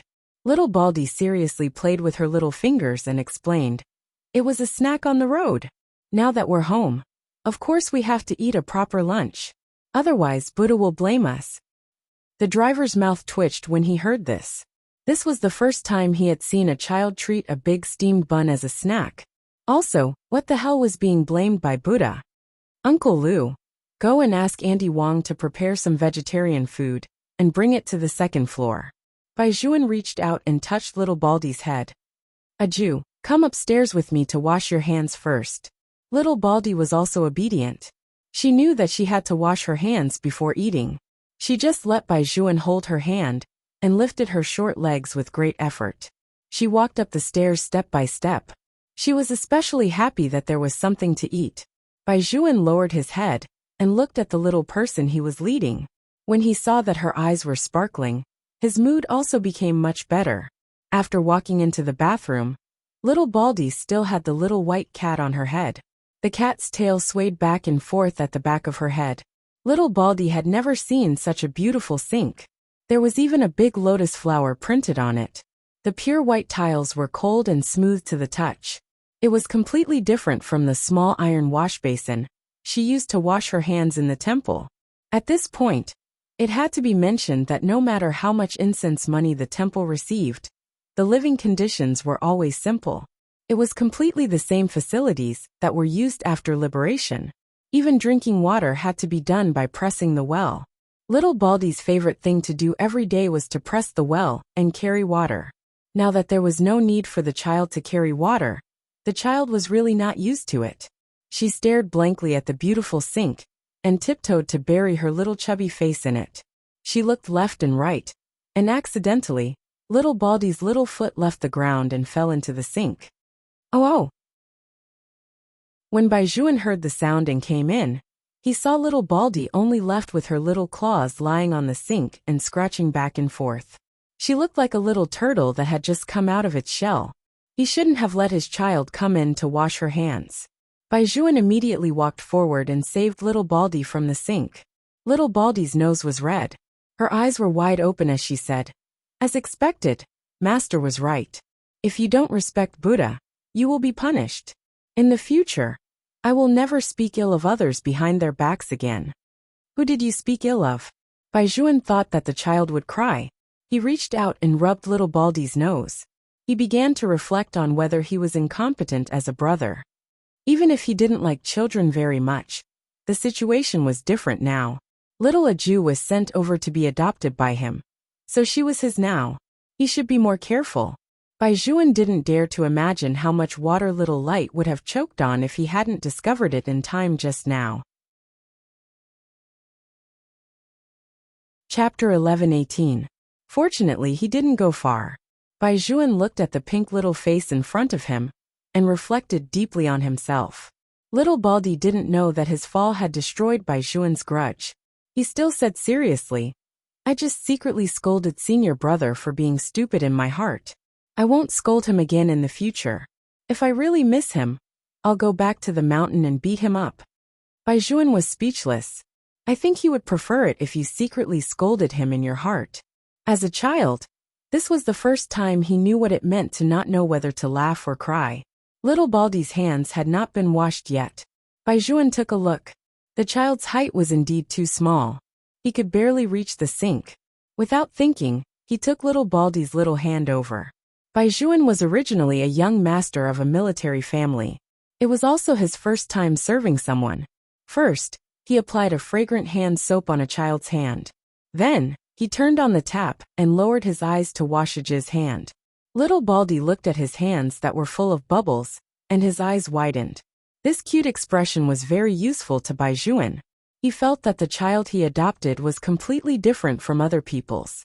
It was not that he had never come into contact with children. Whether they were younger than him or about his age, they were always noisy. However, the child in his family was very cute. "I'm done washing," little Baldy said as his little stomach started to growl. Only then did Bai Juan really believe that the child was really hungry, and not just saying it casually. Fortunately, Auntie Wang cooked quickly. When she heard that the young master wanted to eat vegetarian food, she brought back a little monk. She chopped long beans and shallots and placed them in a wooden basin. Then she fried 6 eggs and placed them in it. She added a little peanut sesame oil and 13 spices, and mixed them together to form white vegetable buns. The buns were steamed in the pot, and the other side was used to make rice porridge. There were dates in the rice porridge. After it was cooked, Andy Wong started the fire again, and made braised eggplant, governor's tofu, cold cucumber, and some bean paste buns. These were basically the children's favorite foods. As soon as little Baldy followed Bai Zhuan down, he smelled the thick fragrance of the buns, and ran over following the fragrance. He saw a woman standing in the kitchen. Little Baldy's happy little face immediately changed. She quietly moved towards Bai Zhuan. "Little brother, why is there a woman in the house? Isn't it very scary?" Bai Zhuan recalled what the child had said about the woman at the foot of the mountain being a tiger. He could not help but laugh. "Auntie Wong is not scary. Look, she is still cooking for you." "Cooking?" Little Baldy clung to Bai Zhuan's back, and poked her little bald head out. She sized up Auntie Wong, who was smiling at her. "Just like senior brother Xian Hong in the temple, do you care about our meals?" Bai Zhuan nodded. Little Baldy immediately straightened his back. "That's not scary. Those who can cook are not scary." Auntie Wong had long been amused by the child's argument. In addition, little Aju was already very likable. Her small face was round, and her skin was fair and tender. Coupled with her big bright eyes, anyone who saw her would like her. The vegetable buns at the side were not cooked yet, but the small bean bun was already ready. It was originally bought from the supermarket, and could be eaten after heating it up. Now it was just ready to be eaten. When Auntie Wong saw the child looking at her eagerly, she knew that the child was hungry. She took a small bean bun from the pot, and handed it to Xianjiao. Little Baldy was stunned by this sudden surprise. Then, he stretched out his two chubby little hands, and held the small bean bun very preciously. He bowed and said, "Ba. Thank you, benefactress." Benefactress? Auntie Wong could not help but want to laugh when she heard this title. The bean bun was still very hot. Little Baldy held it back and forth with his two little hands. Just as he opened his mouth to take a bite, he was stopped by Bai Zhuan.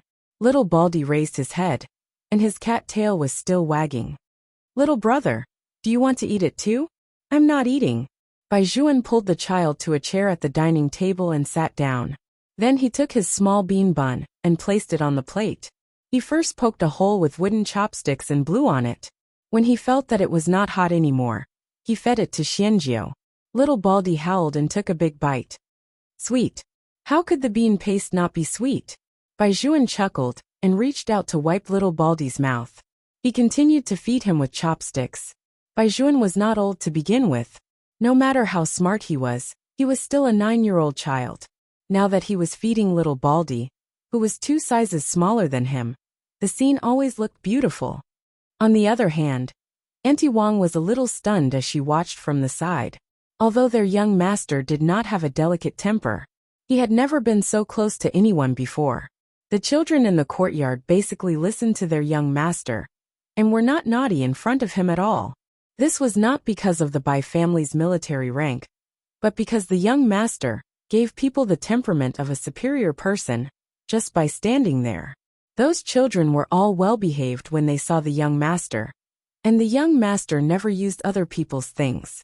Now, he was actually feeding the child bean bun? In fact, this was not a big deal. If Auntie Wong knew that her young master not only knew how to feed the child, but also how to wash the child's hands, she would definitely be extremely shocked. One bean bun was obviously not enough for little Baldy.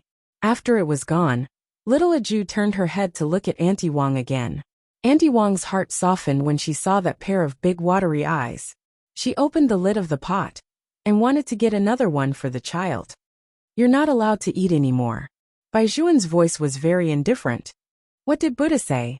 You have to eat proper lunch. Now that you're eating so many bean buns, how are you going to eat vegetables and porridge later?" Little Baldy frowned. "I can eat them all. When the vegetable buns are cooked later, you can eat them with the vegetables." Bai Zhuan rolled up the monk robe for her. "Only then will you grow taller." In the temple, there were usually more staple foods and very few vegetables. However, little Baldy always had more than others. Woolly Buddha also said that you should eat more vegetables. Although little Baldy felt that it was a pity She still obediently put down her chopsticks and sat on the chair, waiting for the meal to start. Auntie Wang's movements were even faster this time. She stirred the pot, and not long after, the steamed buns and stir-fried vegetables were served on the dining table. There were also a few small plates for vinegar and chili oil. Little Baldy liked to eat spicy food the most, so there was no need for Baizhuan to feed her. She held a meat bun dipped in vinegar and chili oil in one hand, and a small spoon in the other to drink the porridge. The child ate very well, and even Baizhuan felt that he had an appetite. However, just as he lowered his head, he saw that little Baldy finished the steamed buns in her hand. Then there was the second, the third, the sixth. Baizhuan turned his head, and saw that the silly child's mouth was full of food. Her cheeks were bulging, and she moved her mouth like a little squirrel. She did not forget to lower her head to drink a mouthful of porridge, and there was still a steamed bun skin stuck to the corner of her mouth. Chapter 11:19. The white cat had already jumped to the side when little Baldy was eating. Now, only little Baldy was left to meet Baizhuan's probing gaze with wide eyes. The child scratched his head in embarrassment and explained shyly, "Wooly Buddha said that I need to eat more because I'm growing. But I just counted. There are 25 buns in the pot. I'll eat 8 and give the rest to my brother, Auntie Wang, and Uncle Lu. If that doesn't work, I'll go and snatch other people's food. Isn't there someone in the courtyard with a lunch box? There must be food inside." Auntie Wang had originally planned to fry the 25 big buns in water at night, but she didn't expect that the child could eat so much. Baizhuan, on the other hand, was very good at grasping the main point. In the future, you're not allowed to snatch other people's food. If you're hungry, just tell me. These buns are all for you. You can eat as much as you want, but you can't make yourself full, understand? As Baizhuan spoke, he took out a piece of paper from the paper box and wiped the child's mouth. Little Baldy's eyes widened. "But if I finish it all, then little brother won't have anything to eat." Auntie Wang will continue. As soon as Baizhuan said this, Auntie Wang smiled and said, "That's right. Young master, there are plenty of buns at home. Eat as much as you want." "Amitba, my Buddhist name is Xianjiao." Little Baldy stretched out his hand and swallowed the food in his mouth. Then, he looked at Auntie Wang seriously and said, "Benefactress, you can call me 9. Auntie Wang saw how adorable the little monk was. She reckoned that he had just returned to the secular world not too long ago, and was still calling her poor monk. Baizhuan moved little Baldy's chair closer to him, so that it was easier to take care of the child. When little Baldy saw that there were still steamed buns, she said to Baizhuan very seriously, "Then I will suppress my appetite." "So you ate 6 steamed buns in one go while suppressing your appetite? Not to mention the little bean bun just now." Baizhuan pressed his forehead. Why did he feel that he had adopted a little foodie? This meal was particularly delicious. The steamed buns were dipped in chili oil, and from time to time, a refreshing cucumber would be slapped with a pair of chopsticks. This was the typical way of eating in the north. This was what people in the capital liked. In the past, sauce beef would definitely appear on the table. Sprinkled with a special sauce, it tasted especially good in summer. However, with little Baldy around today, Baizhuan did not eat any meat dishes. He just ate the porridge and the steamed buns. His appetite was not worse than usual. On the contrary, because he was accompanied by the child, he even ate some more dishes.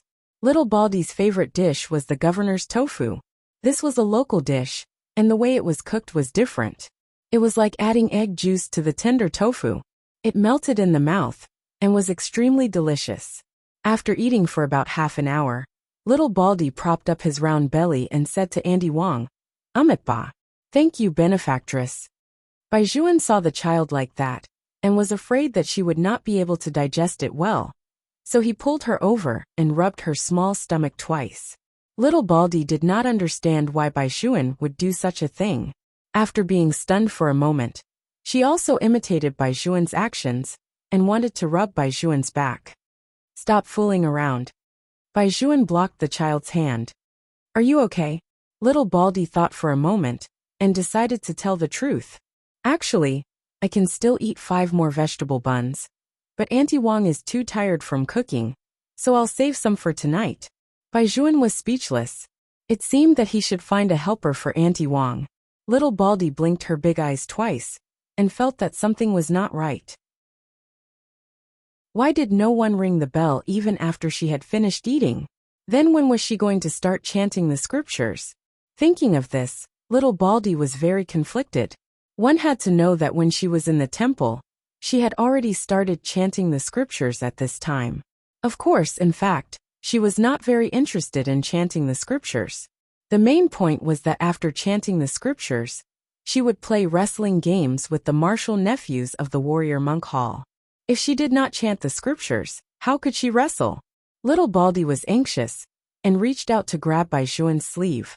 Bai Juan drank his tea, and had a copy of The Little Prince in his hand. Seeing that the child's forehead was sweating, he asked in confusion, "What's wrong? If I don't chant the scriptures, Buddha will blame me." Little Baldy explained incoherently, "But we don't ring the bell here." Others might not understand this sentence, but Bai Juan, who had also lived in the temple, understood the work and rest time there. He raised his eyes and looked at the clock in the hall. "You can read the scriptures from now on. I will tell you when it ends." As Bai Juan said this, he bent down, picked up the little girl, and placed her on the sofa. Little Baldy trusted her new little brother very much. She crossed her legs, and began to chant the scriptures devoutly. The child's voice was not loud, and it still carried a soft and childish tone. To Bai Juan, not only did this not feel noisy, but it also had a different kind of tranquility. Even the sun outside did not seem so big. However, the good times did not last long. Little Baldy had only been chanting the scriptures for less than half an hour, when a group of children came in from outside. These children were all from the military compound. It could be said that each of their families was very powerful, and often came to the Bai family. The soldiers outside definitely would not stop them. The child in the lead was a little tyrant. Usually he only obeyed Bai Juan. As soon as he entered the door, he saw a little monk meditating there. He immediately felt a little confused. What's going on? Where did this monk come from? There's not a single strand of hair on his head. Has he been shaved? Why did this little monk appear in Brother Bai's house? Hearing the discussions around him, Master Li took out the wooden stick that they had used to play ball just now. He lowered his voice and warned, "All of you be quiet. Bai Juan is not here. He must be taking an afternoon nap. If you wake up Brother Bai, I won't accept you as my underlings." Then how do we deal with this little monk? There was a girl there. She was wearing a very virtuous princess dress, but she looked at a Jew with displeasure. If she was not mistaken, the little monk's leg was covered with Bai Juan's small blanket. Usually, she could not even touch Bai Juan's things. How could this little monk be covered with a small blanket? The children were jealous for no reason. Master Li also recognized the blanket. Thinking about it carefully, he was the one who grew up wearing the same pants as Bai Juan. Where did this little monk come from? He had never even heard of him. Little Gangster Li had been mischievous since he was a child. When he saw the little monk sitting there motionless, he winked at the two children standing on his left and right. He wanted to show the little monk who was in charge of him, and let him know who was in charge here. Chapter 11:20. The two children were less than 10 years old. They looked at each other, and prepared to use military boxing on the little monk's head. Li Hailu didn't let them hit his head at all. He was shocked. What if such a soft little monk became stupid with one punch? That was illegal. Li Hailu was about to open his mouth and shout, but his voice was stuck in his throat. That was because the two children, who were near little Baldy, were thrown to the ground with a boom. Their movements were so fast that no one knew what had happened. Little Baldy opened her eyes. She stretched out her little claws, and grabbed one of the fists that wanted to hit her. Then, she threw the young man to the side like she was throwing trash. Clang! The young man was thrown to the ground, and was stunned for a while. Li Hailu watched from the side with his mouth wide open. He didn't recover for a long time. Damn it, where did this little Vajra come from? It seemed that he had to fight in person. Little Gangster Li had really trained in the army. His raised leg with a sound was different from others. Little Baldy's eyes suddenly lit up because of his actions. Since the other party was so serious, she couldn't be careless. Therefore, little Baldy reached out and grabbed Li Hailu's ankle. Then, she directly lifted Li Hailu up with both hands. The people around them were dumbfounded. How was this a little monk? He was clearly a Hercules. The two boys who had fallen to the ground covered their stomachs, and silently thought that it was fortunate that the little monk only threw them out, and didn't lift them up. It was too embarrassing to be lifted up. Li Hailu didn't expect that he would be lifted up horizontally by a little person who was 4 or 5 years younger than him. He was the leader of the Red Star Cluster. Where would he put his face in the future? Little brat, if you have the ability, put me down and fight me one-on-one. Don't you feel ashamed to lift me up like this? Little Baldy blinked her big eyes and shook her head seriously. I'm not ashamed. Li Hailu was speechless. Then why were you still thinking about it for a long time? I want to find a place that isn't too expensive and throw you down. Little Baldy was serious. When they were in the temple, the master had said that wrestling was fine, but they couldn't destroy the temple's facilities. Now that she was at little brother's house, all the more she shouldn't break anything. If Buddha found out, she would be blamed. Master Li did not believe the little monk. Little brat, open your eyes and take a look. We have more people than you. Little Baldy couldn't be bothered with him. So what if he had more people? There were more than 40 martial nephews in the temple, but they were all thrown by her. If she could fight, she would not fight. Little Baldy's big round eyes turned, and he finally found a suitable position. In the middle of the empty hall, a loud bang was heard. He directly threw Li Hailu to the ground. Li Hailu was on the verge of tears. His shoulder was in so much pain. Little Baldy didn't even look at him. Instead, he squatted down and touched the wooden floor worriedly. Will it break? Little gangster Li was speechless. He was the one who was going to break, not the floor. What are you guys still standing there for? Hurry up and attack. With Li Hailu's order, a group of 8 or 9-year-old boys pounced on little Baldy. Bang! Bang! Bang! Bang! The people who fell to the ground were all on Li Hailu's side. The 4-year-old little Baldy was still standing steadily beside the sofa, like a little expert from the outside world. Seeing that he couldn't beat little Baldy with his bare hands, Li Hailu picked up the wooden stick and wanted to swing it at little Baldy. Li Hailu, stop right there. When Li Hailu heard Baijuan's voice, he immediately paused. Let me tell you, brother, this kid. Before he could finish his words, he saw that Baijuan had already walked past him and held little Baldy's hand. He looked left and right. After confirming that she was fine, he raised his head and looked at the group of children in front of him with heavy eyes. Baijuan, who had just gotten up from bed, was the one who was not to be trifled with. None of the children in the military compound did not know about this matter.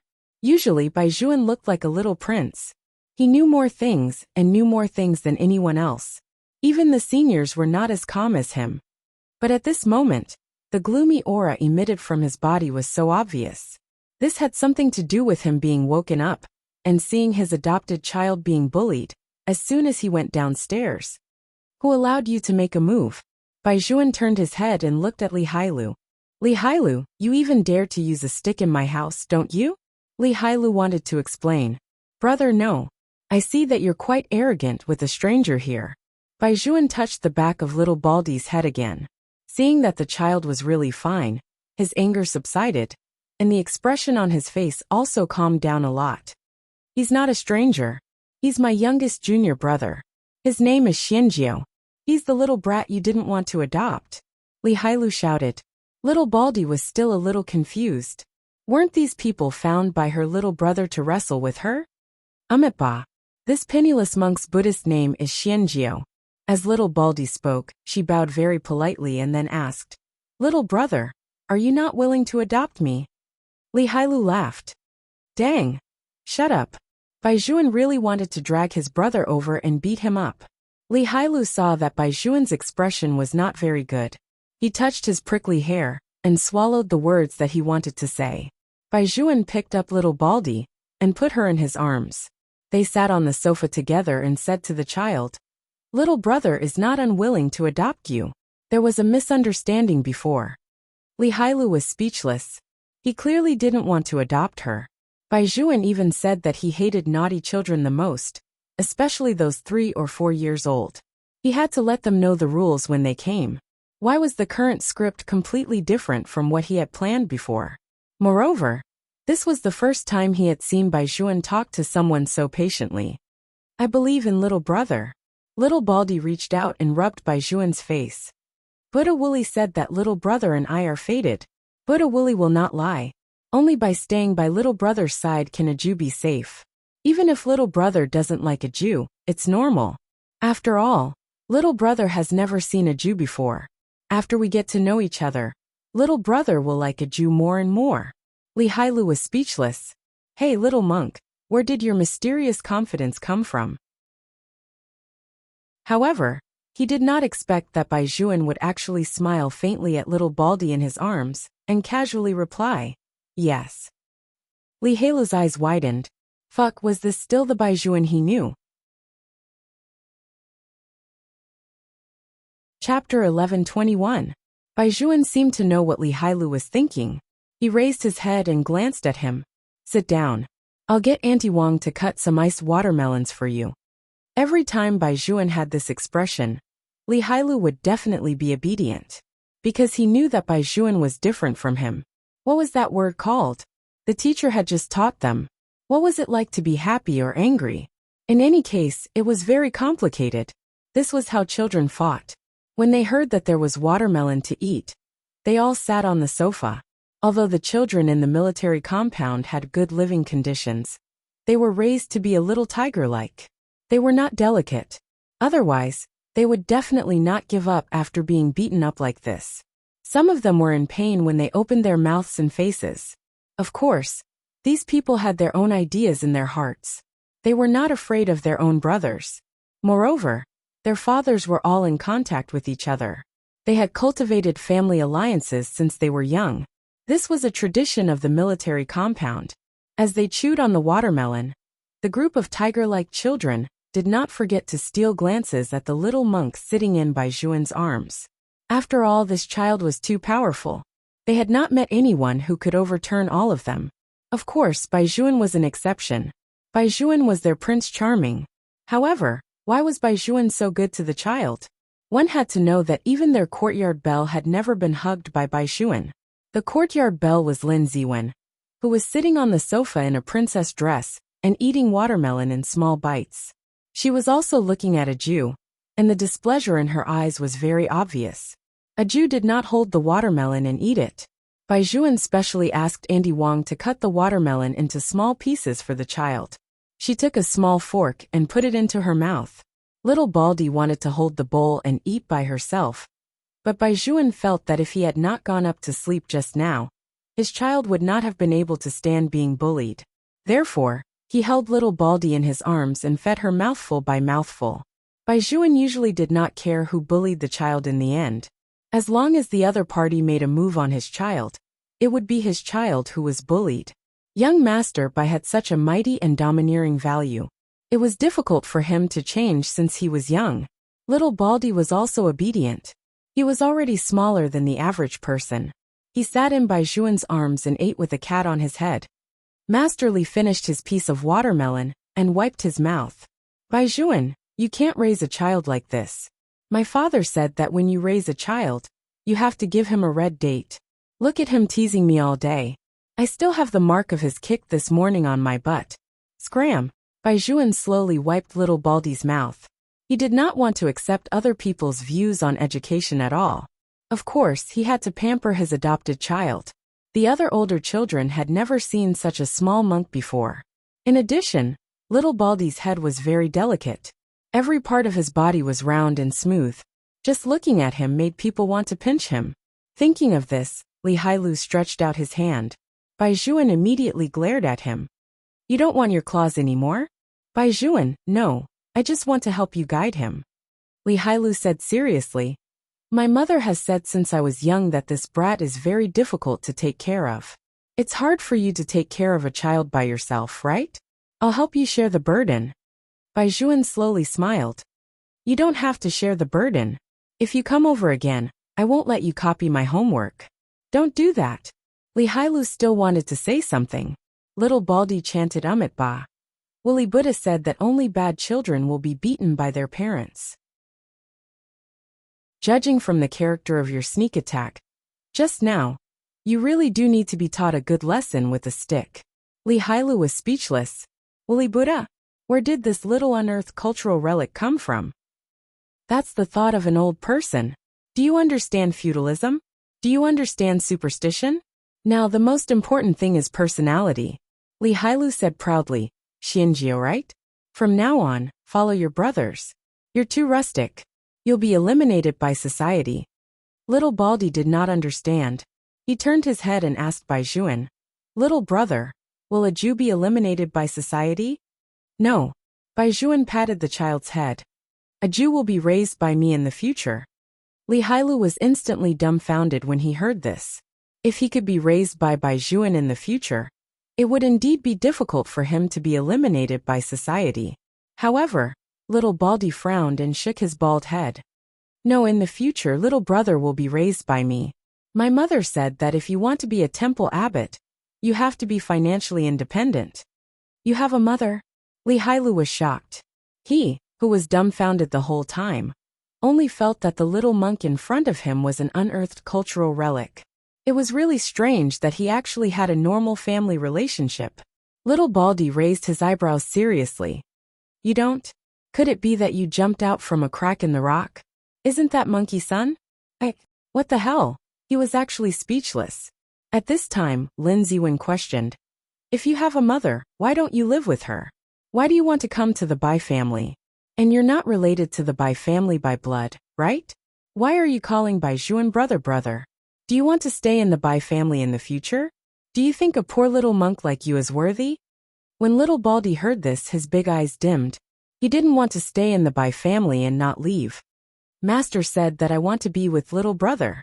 I can only look for mother and the others when I'm 12 years old. I won't stay in the Bai family for free. Little Baldy said seriously, I will protect little brother.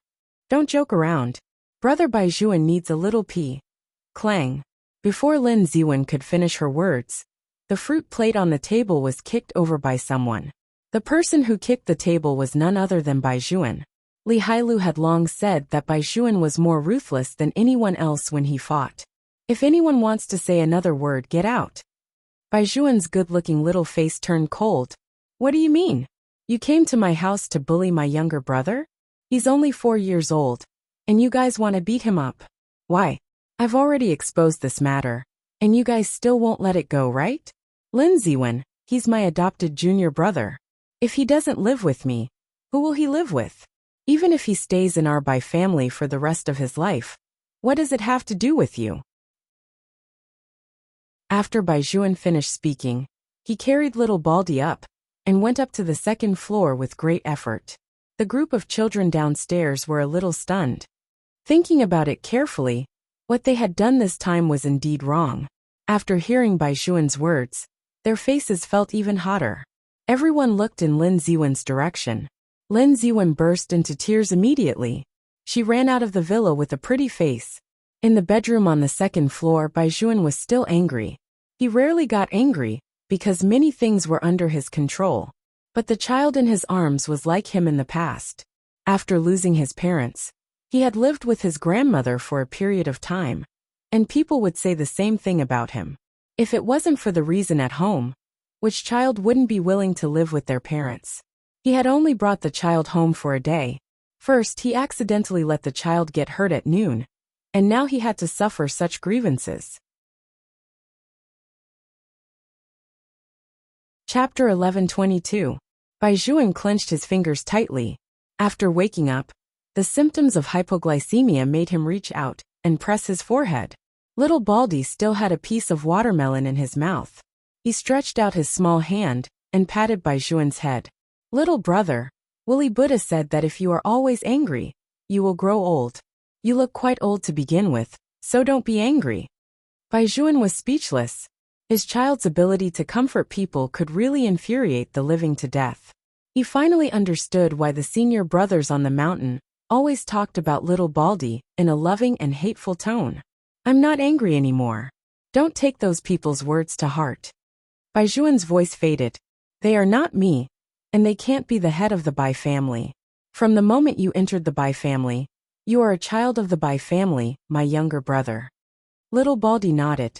Seeing that Bai Juan seemed to have a headache, he stretched out his soft and tender little hand and massaged Bai Juan's temples.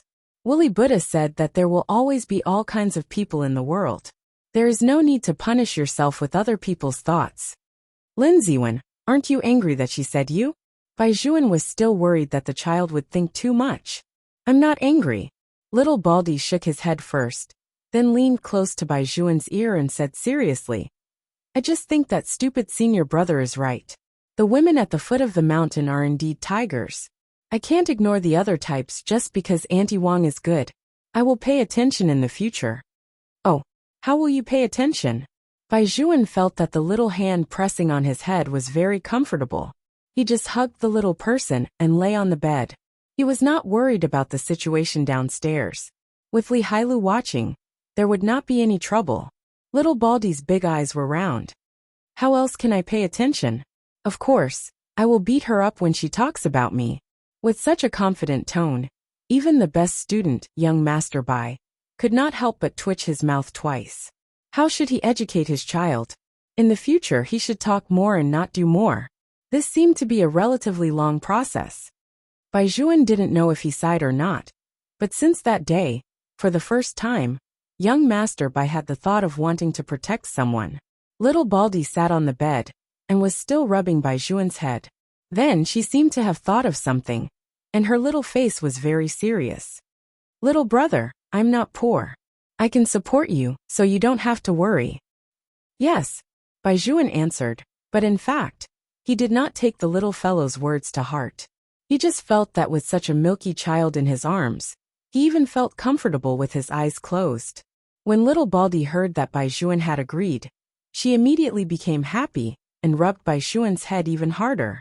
Li Hailu sneaked up and saw this scene. He knew that Bai Juan had never been able to sleep well.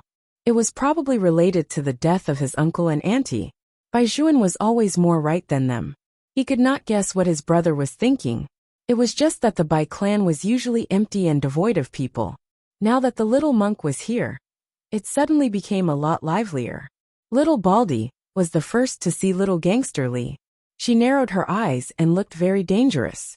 It was as if the other party had entered a territory that he should not have entered. Those who did not know would think that he had provoked some little beast.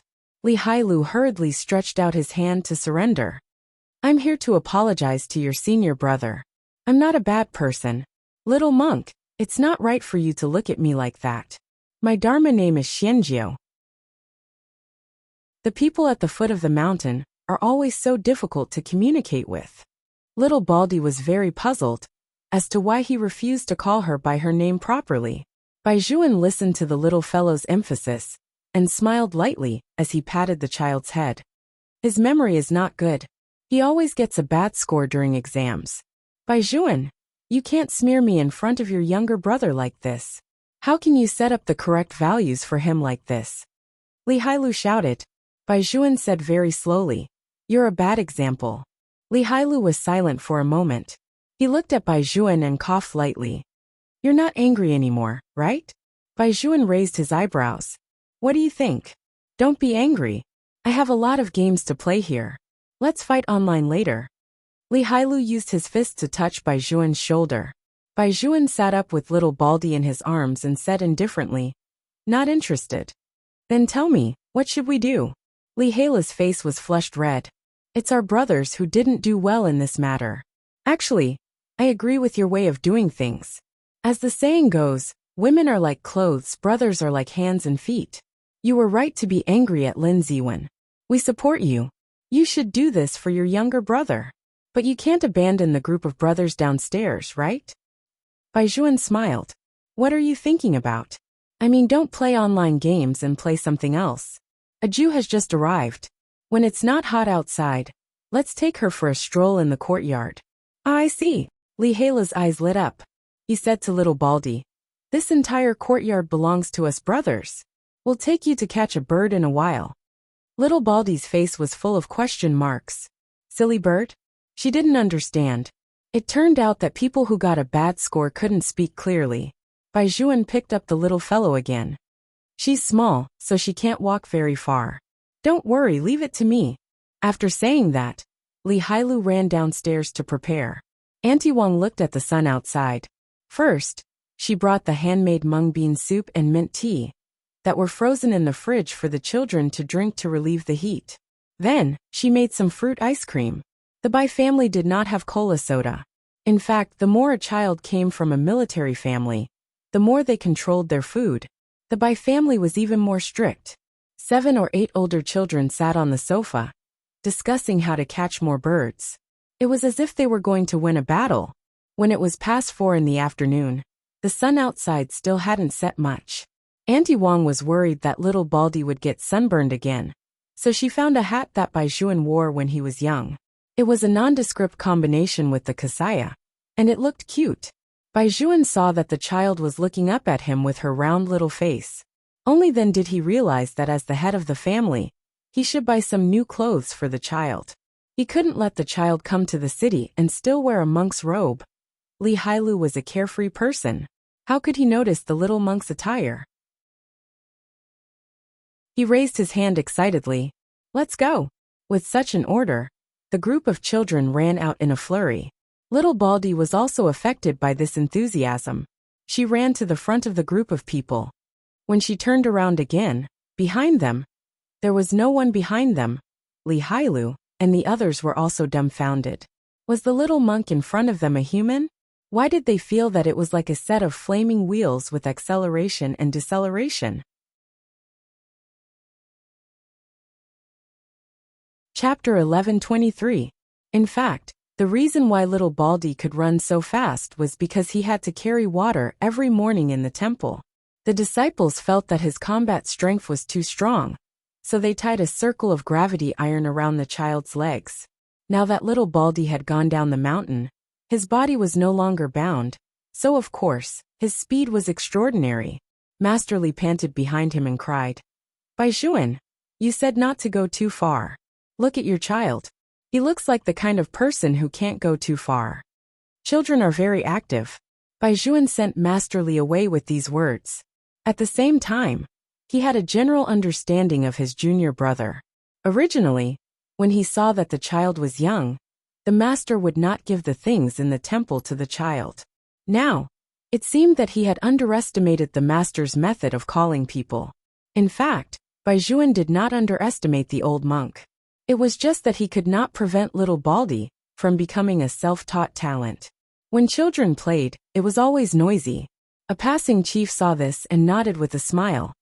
Seeing this group of children reminds us of when we were young, right? That brat of mine doesn't do homework again. This was Master Li's father. The person beside him smiled and said, Don't worry, there's Bai Juan to take care of him. They're both children, why is the difference so big? Master Li's father wanted to cry when he talked about this. Could it be a genetic mutation? On the other side, Master Li was still shouting, Damn it, Wang Dezhuang. Don't pull Master Li's pants. Left, crawl to the left. Li Hailu, get your ass back here. Just like that, little Baldy's first day in the military compound ended with Master Li being chased around the compound by his father. Little Baldy played very happily. He had to exercise every day. If he did not play like this, the energy in his body would not be used up. When Bai Juan brought the child home, it was almost 6 o'clock. It was time to eat again. This time, without little Baldy saying anything, Auntie Wang made a table full of vegetarian dishes. There were tomato beans, cold lotus root, stir-fried with ears and baby cabbage. There was everything. The pot was stewed with big rice. Usually, Auntie Wang used a small pot to stew for the young master. After seeing little Baldy's appetite, she decisively changed to a big pot. Little Baldy held the steaming white rice and ate it. From time to time, he would raise his little head and smile at Bai Juan. For little Baldy, the happiest thing in the world was being able to eat white rice. Only then did Bai Juan realize that the child's favorite was not big steamed buns but rice. After discovering this, Master Bai immediately called the canteen in the courtyard and asked them to move all the rice that had been transported from the northeast. The prerequisite for raising a child was to feed her well. Little Baldy was indeed very full. With a round belly, he carried a small stool and ran around. She wanted to wash the dishes herself, but Auntie Wang wouldn't let the child touch them no matter what. Since Little Baldy had nothing else to do, he started to move the stool again. Young Master Bai reached out and grabbed the child, taking her out for a walk. Little Baldy walked slowly this time. He was very obedient, and let the little brother hold his hand. The white cat walked in front of him. When an old chief saw them, he asked, "Hey, who is Little Bai holding hands with? Why are you dressed like this?" "My younger brother just came down from the mountain." Everyone that Bai Shuan met said that the child was his. When they came out for a walk at this time, they would only meet those old men in the courtyard. Bai Zhuan's action was undoubtedly to reveal Little Baldy's identity. Young Master Bai had thought of many things since he was young. Since she was his child, she would definitely be involved in both the military and the political in the future. He had to nurture the child's ruthlessness. At the very least, no one would dare to provoke little Aju. As for boys, they had to be raised with more integrity. This was what his grandfather often said when he raised him. Young Master Bai thought that this method should be suitable for little Aju. Little Baldy was soft and cute to begin with. When a few old chiefs saw her, they all wanted to hug her. "Amit ba." Little Baldy bowed and shook her head. "Aju is too heavy. The grandpas can't carry her." The adjutants beside her would not let the old chiefs carry her either. Like coaxing a child, they coaxed the old men. They could not hug her, but they had to pinch her. Who knew that the Bai family's boy was so protective? When he saw them make a move, he said, "Grandpas, it's getting late. Aju still has to go back and wash her hands and sleep. I'll bring her out tomorrow morning to accompany the grandpas in military boxing." Go, go. What a little fox. The old chiefs liked the Bai family's boy. Among them, there were also grandsons. However, when they thought of their grandsons, they felt a burning sensation. Children were more sensible when they were younger. When they grew up, they were getting further and further away from them. After little Baldy returned to the villa, she obediently let her little brother wash her hands. Then, she arched her small body and took out her small package. Inside were scriptures and some monk robes, as well as other miscellaneous items, all of which were related to Buddha. Little Baldy first opened the scriptures and seriously laid on the wooden table to copy the scriptures. This was what she had to do every day before she went to bed. If she did not do it, Buddha would blame her. After copying the scriptures, little Baldy began to write a diary. After the diary was written, it had to be mailed to a place regularly. Although her master did not say anything, little Baldy knew in her heart that it must be her mother and brother who were worried about her. So they asked her to write about her daily life. Therefore, from that day onwards, little Baldy wrote the diary very seriously. "Today little brother and I came to the city. The house in the city was so big, and there was also a gray plane. Little brother was very good to me. He gave me white rice to eat, and even asked people to come and wrestle with me.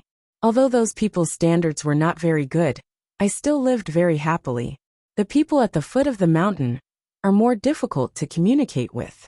Buddha Wooly said that time is omnipotent. I will slowly let everyone." Little Baldy wrote until here and scratched her big head. Bai Zhuan, who had just taken a shower and was wiping her hair, was still watching from behind. When he saw the little guy stop, he asked with a light smile, "What's wrong? Little brother, how do you spell Jiesha?" Aju forgot. Little Baldy's brows were furrowed into a ball in distress. The smile on Bai Shuan's lips grew wider. He carried the little guy over and placed her on his lap. Then, his fair fingers reached over and held Aju's hand. Two beautiful words clearly appeared in the diary, except. Little Baldy looked at the handwriting that was obviously different from hers. She felt that her handwriting was too much like a dog's. Why was that? "My handwriting is not good." The little guy raised his head and asked, "If my handwriting is not good, will I get a 0 in the exam?" Bai Zhuan pinched her face and comforted her. "No, bad handwriting is usually hereditary." "Really?" "Yes." It had to be said that from a certain point of view, young Master Bai immediately gave the truth. Little Baldy finally finished writing today's diary. She closed the small notebook and said, "I'm going to wash up."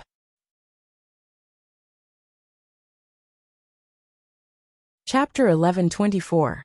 Take a bath. Baizhuan recalled the situation when little Baldy washed his hands previously. He thought for a moment and said, "I'll help you wash. It's too slippery in the bathtub, so you won't be able to stand steadily." Little Baldy shook his head and said, "No, Woolly Buddha said that I have to do my own things. Master told me to wash myself clean by myself. There's nothing wrong with that." Baizhuan saw that he could not persuade the child, so he could only choose a compromise. He told little Baldy not to lock the door and waited outside. If something happened, he could go in at any time. Little Baldy felt that his little brother was making a fuss. How could he fall? As for the wash basin incident, he was too curious and did not control himself. It would definitely not happen a second time. This time nothing happened to little Baldy. He took off his clothes and stood under the rain, wiping his back in a dignified manner. If Baizhuan came in at this time, he would definitely find that the little junior brother in his heart was not a boy, but a little girl. After little Baldy finished washing, he put on his little pajamas. In fact, it was also a monk's robe, but of a different type. One of the good things about being a monk was that he did not need to dry his hair. Baizhuan watched the little guy walk out of the bathroom with his clothes in his hands. Only then did he subconsciously heave a sigh of relief. "Little brother, where is the wash basin?" Little Baldy raised his head and asked. Baizhuan was puzzled. "Wash basin? Yes, I want to wash my clothes," little Baldy said with a serious expression.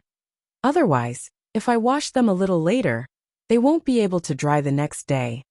Baizhuan originally wanted to say that there was no need to wash those monk robes. He could just throw them away and buy new ones. However, when he thought about his child's character, Baizhuan patted the little guy's head. "With Auntie Wang around, give the dirty clothes to her. She will take care of them." "No," little Baldy said in a childish voice. "I want to wash my own clothes. Auntie Wang washed your clothes because she took your reward. I didn't give Auntie Wang any reward. In fact, you can also give me your clothes to wash." Although Master said that every time I wash the clothes, he has to let senior brother wash them again. But Buddha Woolly said that labor is the most glorious.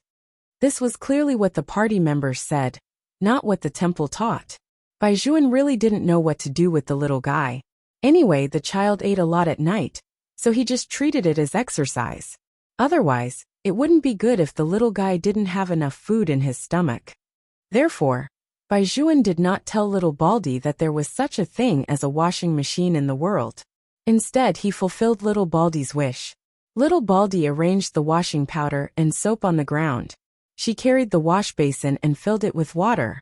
Then, she ran to Baizhuan and asked, "Little brother, do you have any clothes that need to be washed?" Baizhuan thought for a moment. He really needed to train the little guy's hands-on ability. After all, he was a boy, so he casually threw a white t-shirt to him. "Wash it slowly." "Yes." Little Baldy finally felt that she was of some use in this house. She placed her little kasaya and little brother's white t-shirt into the wash basin. She poured the clothes into the wash basin, bent her little body, and washed them very seriously. The white cat was nestled by her feet. It first glanced at Baizhuan, then leaned its head on the little master's instep. Little Baldy was very happy to wash. Baizhuan sat at the side, looking at the child who was seriously struggling with the washing powder bubbles.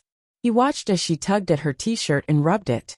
When she raised her hand, her little nose and head were full of bubbles. He could not help but laugh.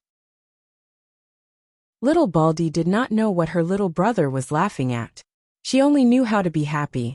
She also had a lot of energy in washing the clothes. Later, Baizhuan finally understood why the master did not let the child wash the clothes. Those rough monk robes were still okay, but that Givenchy t-shirt of his could not be worn anymore. Only this child of his could wash the clothes until they were ruined. Baizhuan felt that no matter what, he still had to praise little Baldy. After all, she had worked hard. However, he also had to remind little Baldy to pay attention to her strength when she washed the clothes in the future. Little Baldy was surprised. "Isn't that good? I was afraid that I wouldn't be able to wash it clean, so I used twice as much strength. You don't have to work so hard in the future." Baizhuan wiped the sweat on the child's forehead. Little Baldy nodded and felt around in her bag again. She took out a pacifier, and put it in her mouth. Little brother, why don't you ring the clock? My eyelids are heavy. Baizhuan saw her expression and held back his laughter. Where did the thing in your mouth come from? It's always been there, little Baldy said seriously. I bit it when I was sleeping. Baizhuan raised his hand and looked at the time. It was 8:20 p.m. Although children went to bed early, wasn't it a little too early for this child? Why didn't she play games or something? She was probably tired. Baizhuan told himself this, and then brought the little guy over. There are many guest rooms in the villa, but you are too young. You will sleep with me first this year. When you are older, you will go to the guest room. Sleep together? Little Baldy's eyes were very clear. A Jew will try her best not to squeeze you out. Baizhuan smiled. All the beds at home are double beds. How can you squeeze me when you are so small? I will grow very tall in the future. Obviously, Baizhuan's words hit little Baldy's sore spot. Baizhuan patted her head and did not say anything. Under normal circumstances, young Master Bai would go to bed at 10:30 p.m. at the earliest. In the military compound he still slept early. Every day, he had to play games with Master Li and the others. The others would never climb into bed before midnight. The people at home always wanted to hang these brats on the tree and tease them.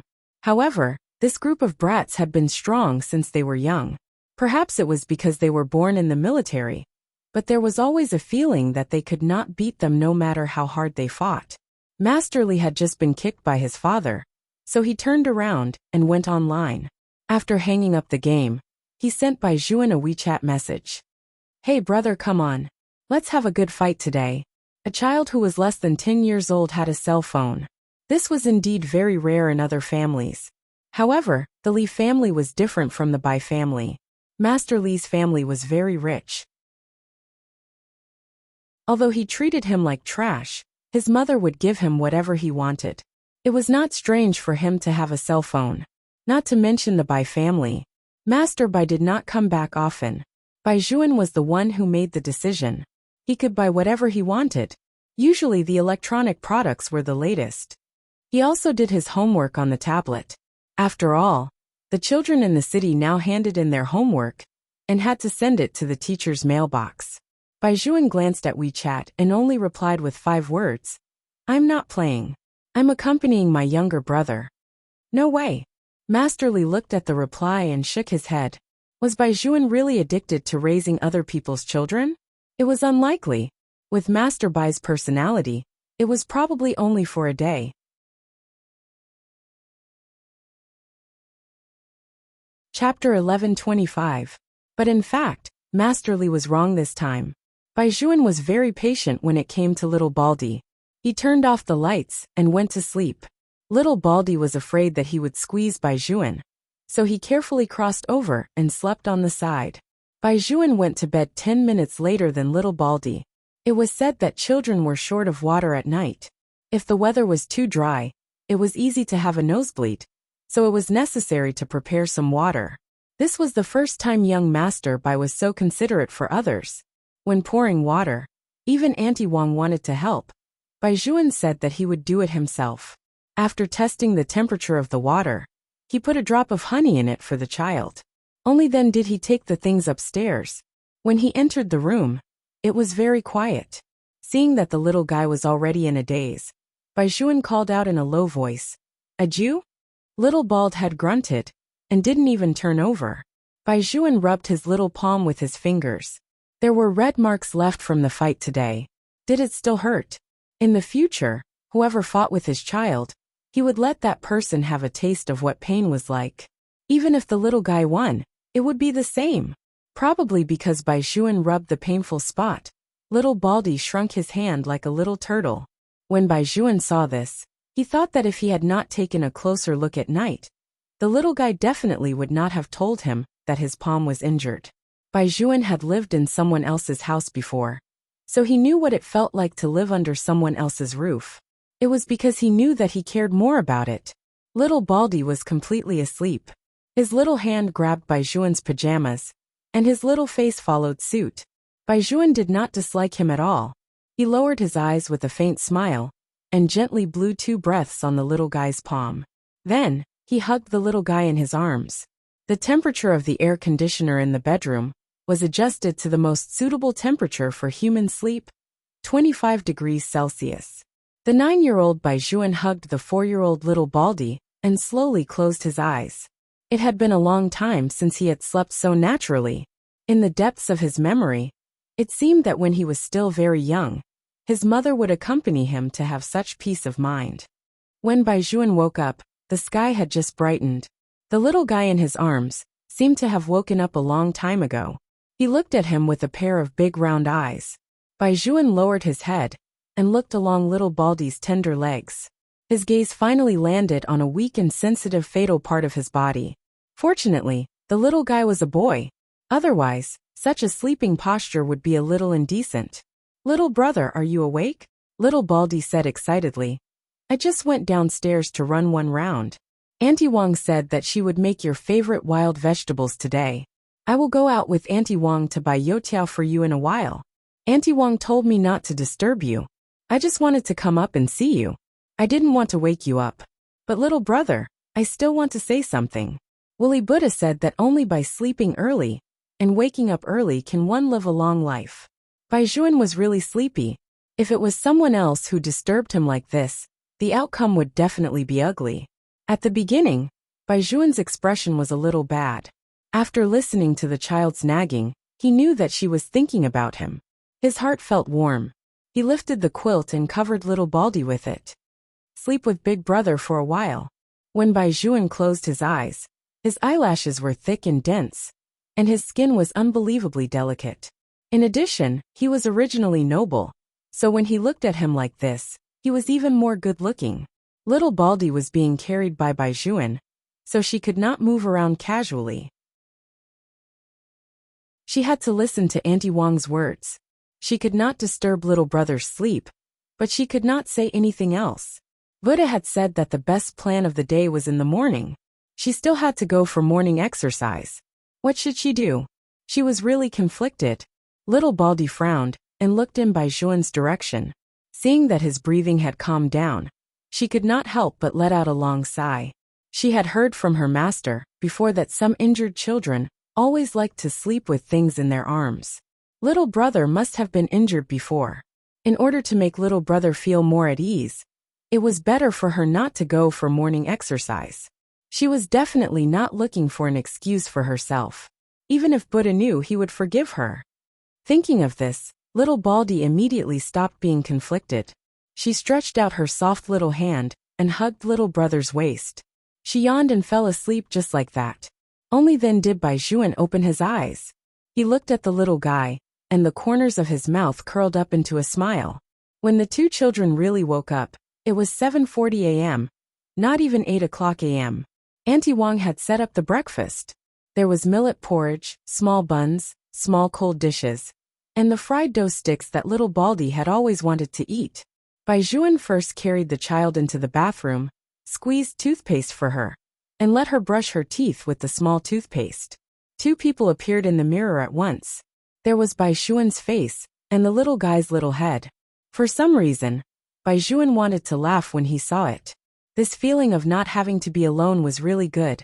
Previously, he was not willing to adopt anyone. To be honest, Baizhuan had always been a very selfish person.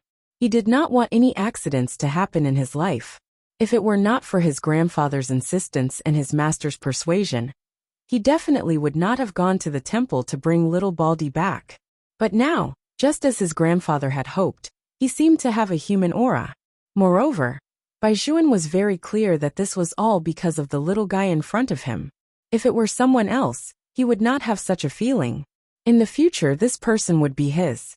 That was probably how he felt. He had to be responsible for the little guy. After all, a Jew is still so young.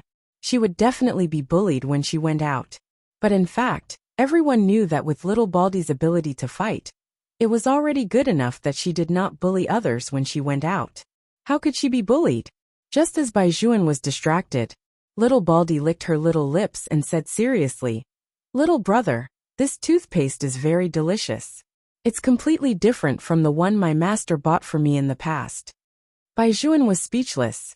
This attribute of being able to eat anything had to be changed immediately. Little Baldy only tasted the taste. She was not stupid enough to really eat the toothpaste. This was the cutest. She gulped down a big mouthful of water. After rinsing her mouth, she lowered her little head and spat out the water in the sink. Baijuan patted his child's head and wiped her face. Then the two of them walked out of the bathroom. Auntie Wang felt gratified when she saw this scene. After Baijuan's parents passed away, she came to the Bai family. At that time, the Bai family had already changed 3 cooking aunties. The old chief was often not at home, leaving the young master alone. In the beginning, those cooking aunties still cooked for the young master obediently. Later on they began to be scheming. It was said that there was once an auntie who wanted to take the Bai family's money while the old chief was not around. After being discovered by the young master, she said that she wanted to buy delicious food for the young master and told him not to talk nonsense. Chapter 11:26.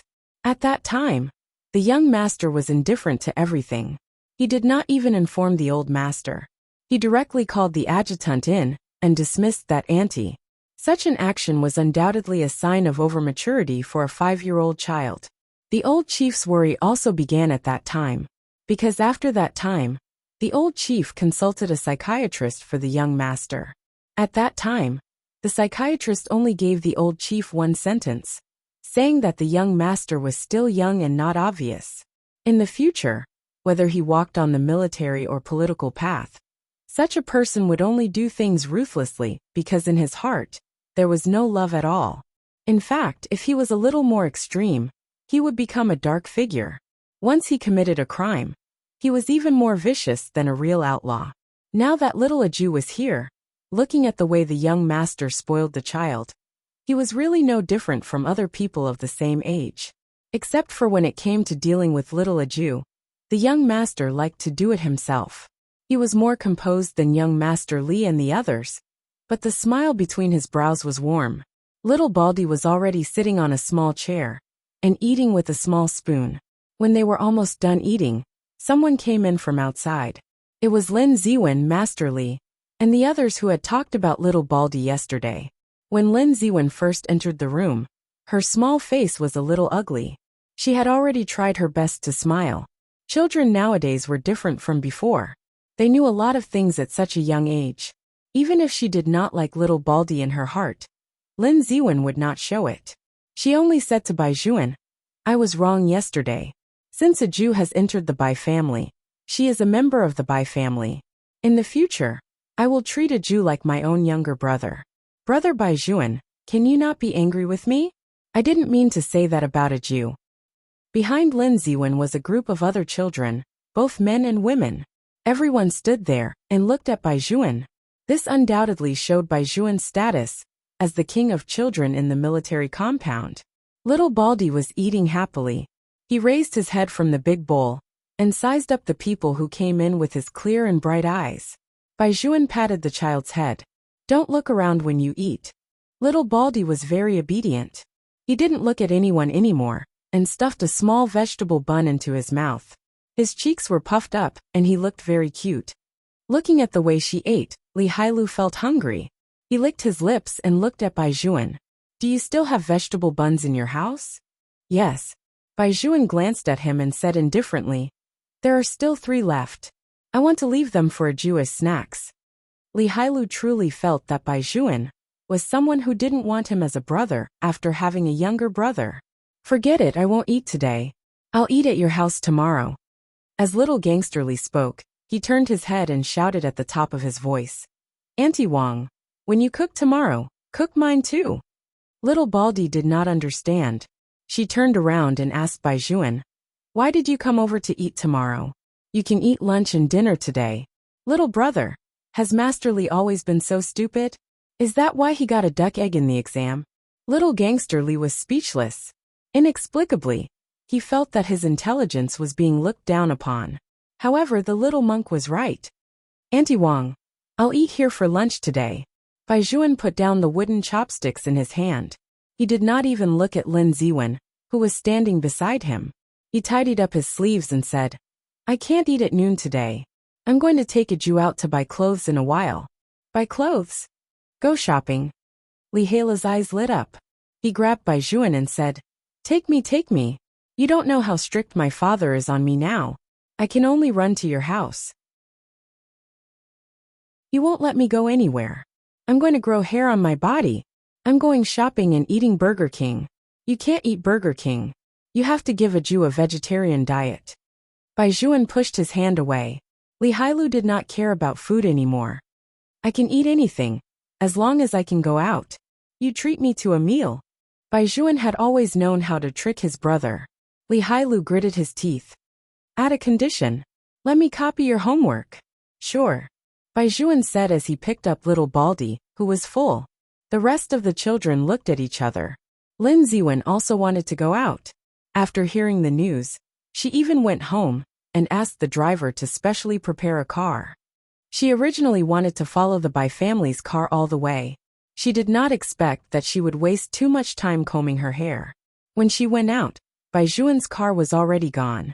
The Bai family's car was big to begin with. It was a military Hummer. Other than the driver, it could also seat about 5 adults. It was more than enough for 5 children to sit in it. Other than Li Hailu, there were 2 other people in it. One of the children spoke very little. From the beginning to the end, he only sat there. The other was chatting happily with Li Hailu. It's all thanks to little Gio wanting to buy clothes. Otherwise, my father would definitely not let me out. This is a good reason. Then can we all use little Gio as a topic in the future? I think this method will work. Little boys who were close to 10 years old were the most troublesome, especially those in the imperial capital. They had clearly not reached puberty yet, but they were already like little adults. All day long, they kept saying that they would wait until they entered junior high school and must find a school belle to be their girlfriend. In other words, they already knew how to look at beautiful girls on the street. Look, what do you think of that one? Her legs are so long. Little Baldy was held in by Juan's hand. Every time she saw Li Hailu pointing at those young ladies, she would say ba. Then, she raised her little face and asked Bai Juan, Little brother, why does Li Hailu always have a soft spot for female tigers? He's a fool with a lot of money. After Bai Juan said that, he did not forget to add. So remember, when you grow up, don't be like him. It's not handsome to be unable to walk when you see a girl. Little Baldy nodded very seriously. Little brother, don't worry. I'm not that stupid. Li Hailu, who had been attacked countless times, no longer wanted to listen to what the 2 brothers behind him were saying. In short, he was always used as a reference for bad things. Li Hailu was already used to it. To him, as long as he was allowed to come out and take a breather, life was beautiful. Little Baldy had never shopped in a mall before. The distance from the parking lot to the other side of the overpass was not short. This was also the reason why Bai Juan chose to go out at around 9 o'clock. Generally large malls, such as the Great U City National Trade Center, opened at 10 o'clock. At this time, the sun would not be very bright, and there were few people, so it would not squeeze the children. Before they entered the mall, the big screen had already started to display advertisements for clothing brands. Most of them were endorsements by celebrities, and they looked very fashionable.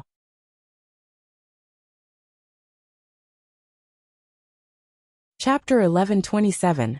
Little Baldy was extremely curious. Her round eyes looked left and right, and the white cat lying on her head also turned with her. When she was on the mountain, she had never seen these things. There were so many people, and there were so many cars under the bridge. Moreover, there were tall buildings everywhere. It was really tall. Little Baldy raised her head and looked at the big house with her little face. Let's go, little Antique. We'll show you what a modern metropolis is.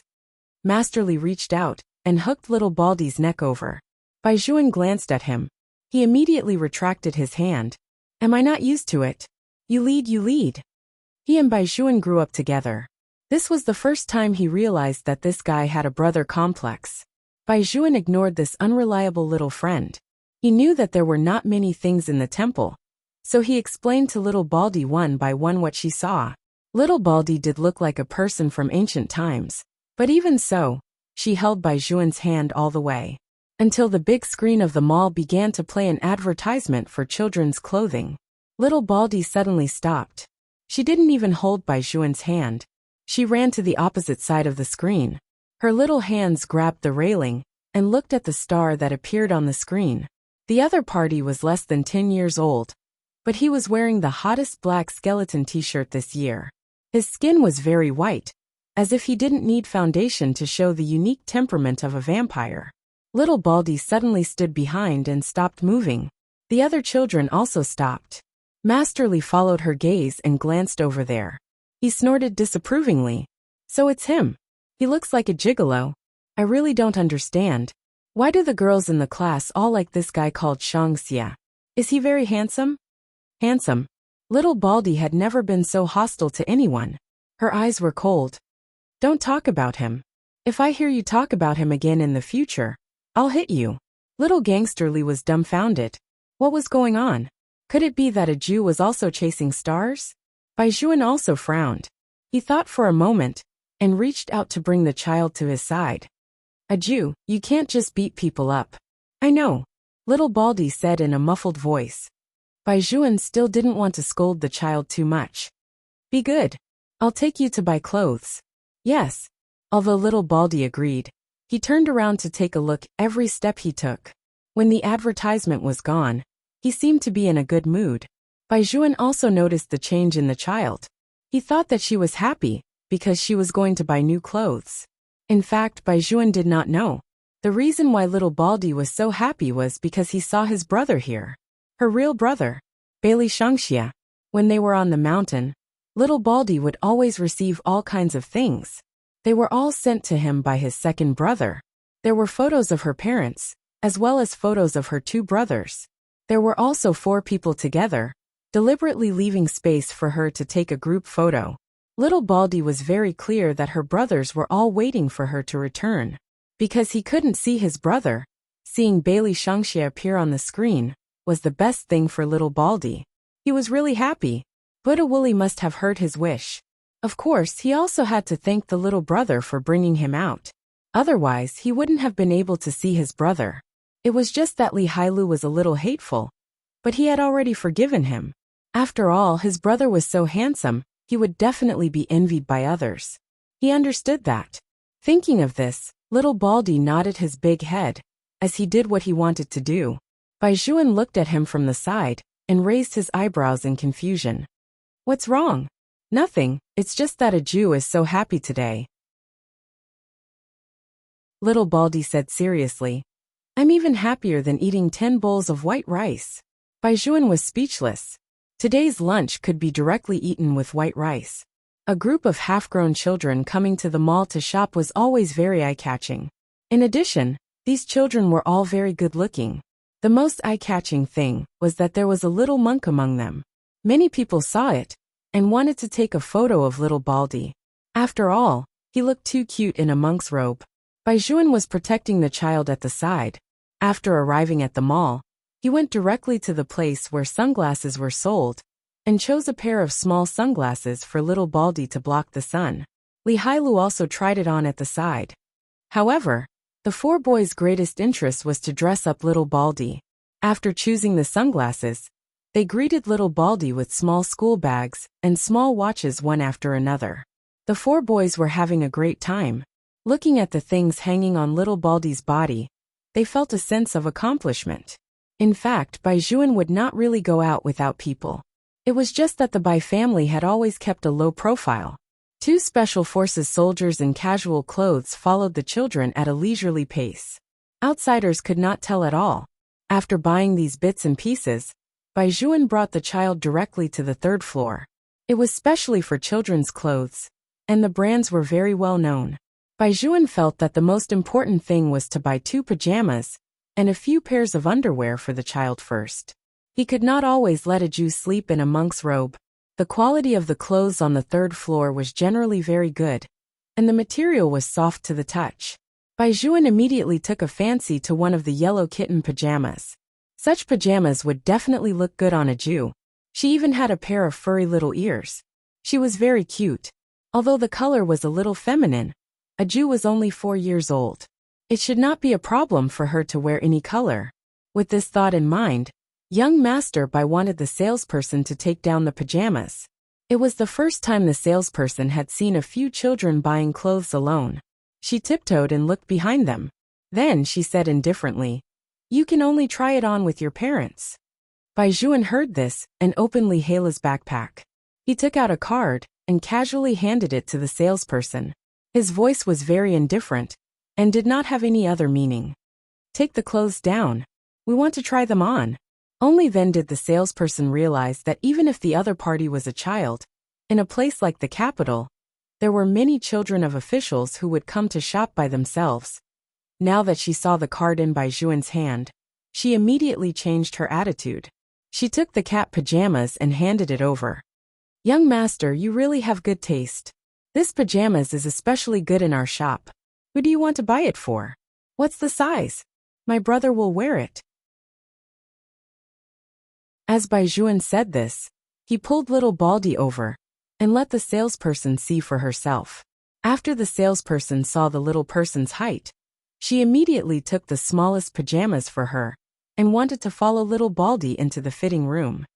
"Give me the clothes, I'll help my brother wear them."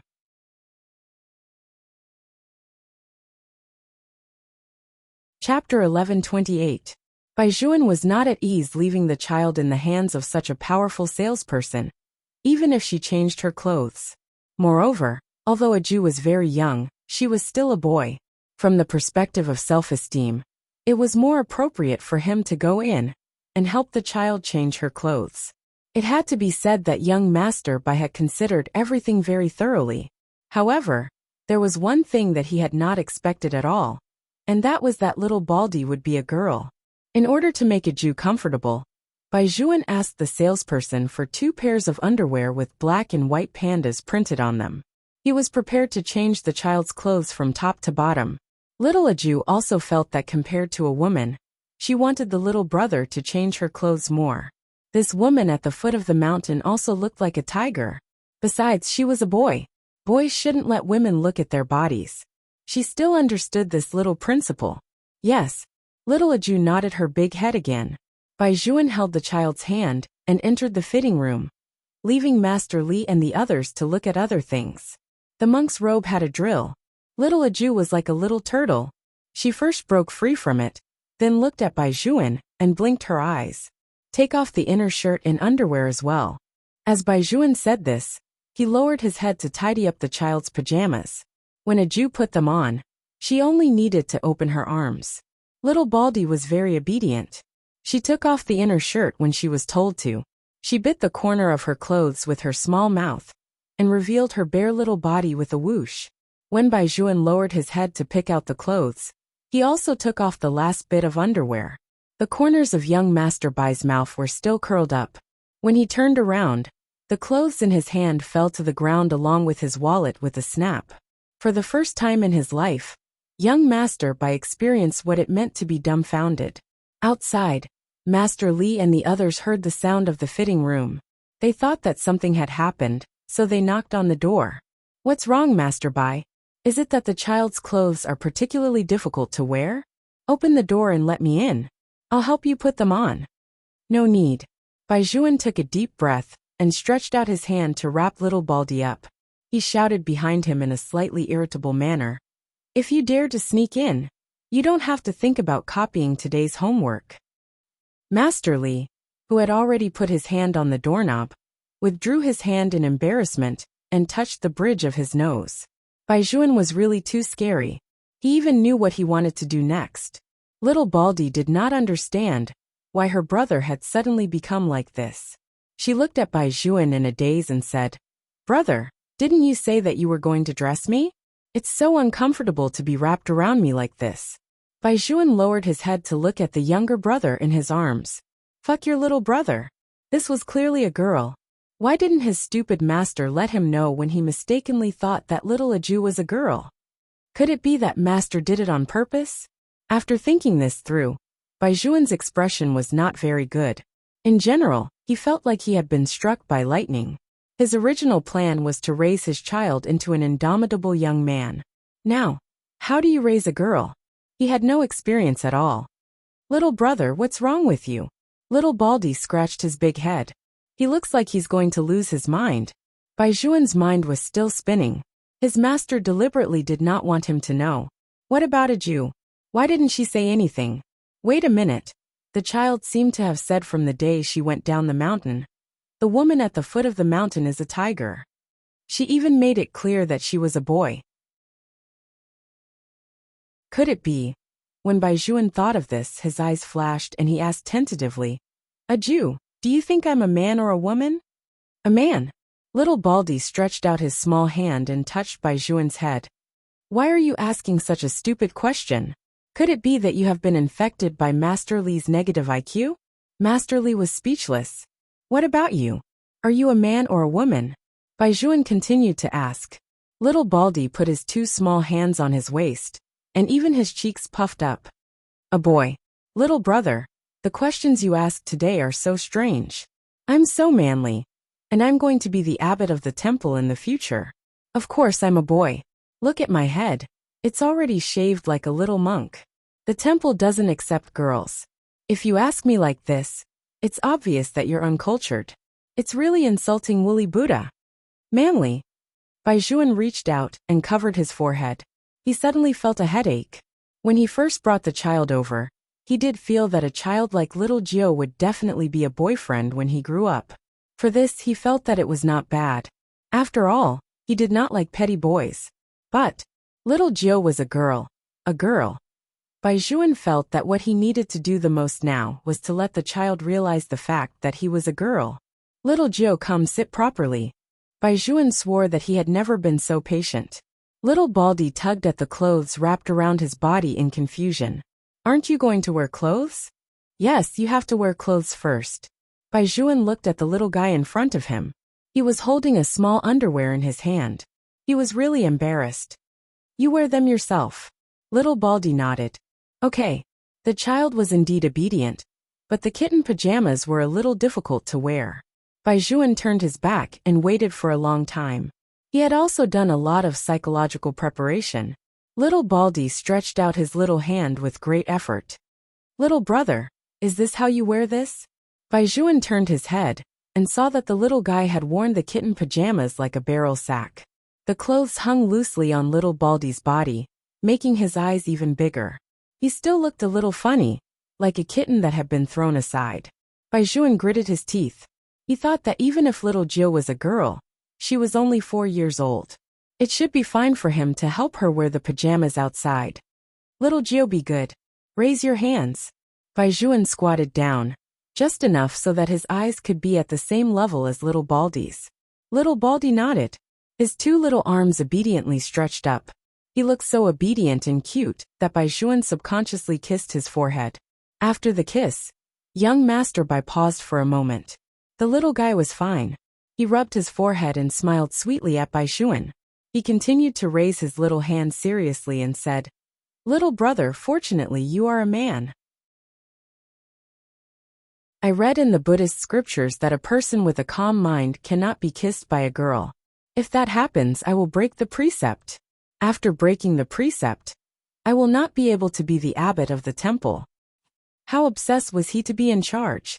Child Bai also smiled. Even if she was a girl, it didn't matter. She was his. However, there was one thing that had to be changed. That was the education policy.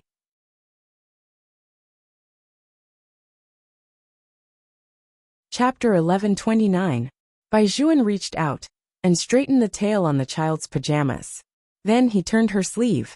In less than half a minute, a cute little tabby cat came out of the oven steaming hot. Little Baldy followed behind Bai Juan, just like that, like a little mascot. Li Hailu watched from the side and couldn't help but exclaim, Fuck, what's that saying? Buddha relies on gold, and people rely on clothes. Aju looks really good in pajamas. Come little Aju, come and take a photo with me. I'll make those who don't have a younger brother envious to death. Bai Juan pulled the child back and said to Li Hailu, I have something to discuss with you. Li Hailu was stunned. That was Master Bai.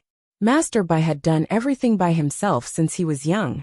When had he ever been kind to others? Li Hailu was excited and shouted, What's the matter? What's the matter?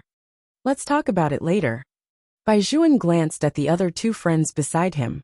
Let's find a place first. Li Hailu suggested. The Burger King is downstairs. You forgot that a Jew can't eat meat. Shaolin reminded him. He had never liked to talk, and his voice was cold. If he did not like little Baldy, he definitely would not have let her notice him. Li Hailu patted his head. We can only order cola ice cream and fries.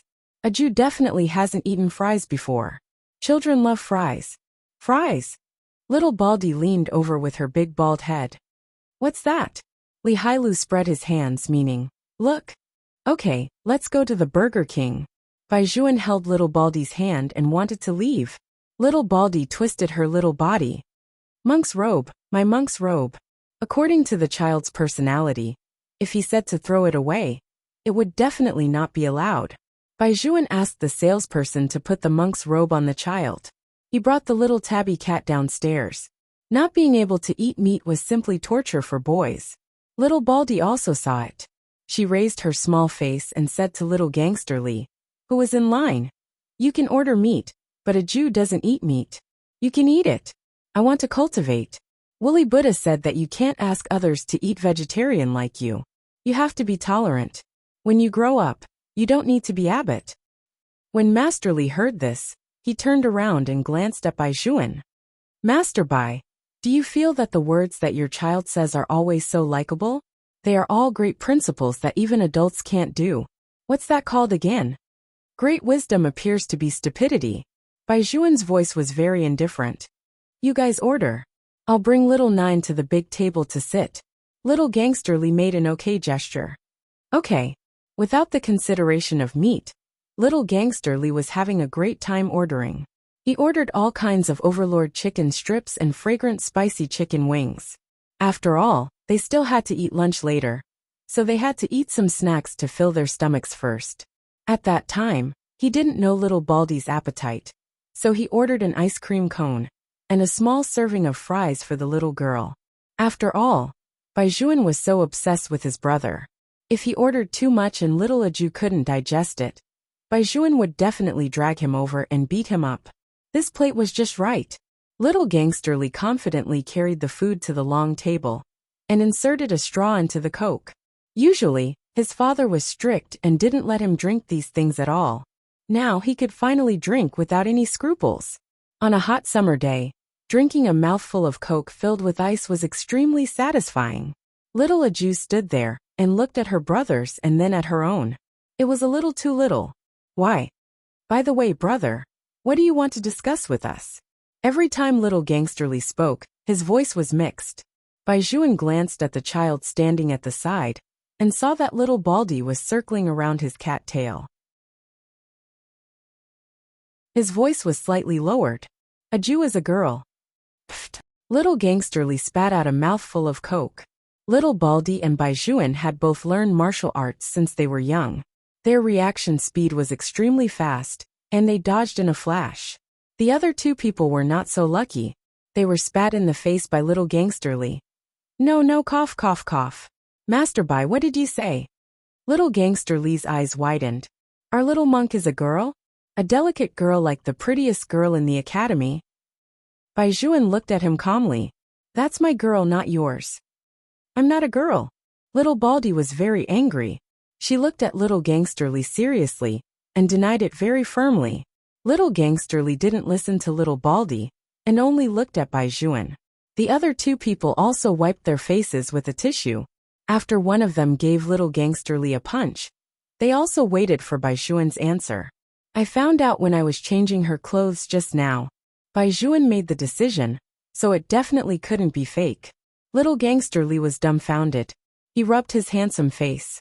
But little Aju said that she's not a girl. She thinks she's a boy. Bai Juan rubbed his aching forehead. That's why I wanted to discuss with you guys how to make her believe that she's a girl. Little Baldy was still shaking her head solemnly. I'm not a girl. Little brother, I'm not a girl. I'm not a girl. When the little person denied something, she really buzzed like a little fly. However, she was always cuter than ordinary children. Her voice was not loud, and she even spun in circles to chase the cat tail on his pajamas. Don't doubt. This was the latest toy that little Baldy found for him. Master Bai, can you let her be quiet first? Little Gangsterly didn't know why. Why did the little person keep spinning around him? His eyes were dizzy. Bai Juan was worried that the child would spin too much, which was not good for her body. He stopped little Baldy and fed her a French fry. Little Baldy was really angry at first.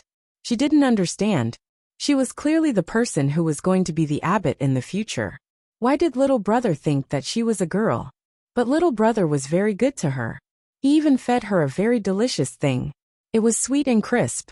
It was a little like a baked potato, but it was better than a baked potato. The little person was immediately happy. She temporarily put aside the question of whether she was a boy or a girl, and raised her little face to accept Bai Juan's feeding. You still have a way. Little Gangsterly gave Bai Juan a thumbs up with a face full of admiration. If he had to take care of a 4-year-old child all day long, he would go crazy. Fortunately, little Aju was still quite obedient. It was just that the question of whether she was a boy or a girl. He had never met a child who would mistake his own gender. Aju's will is so firm.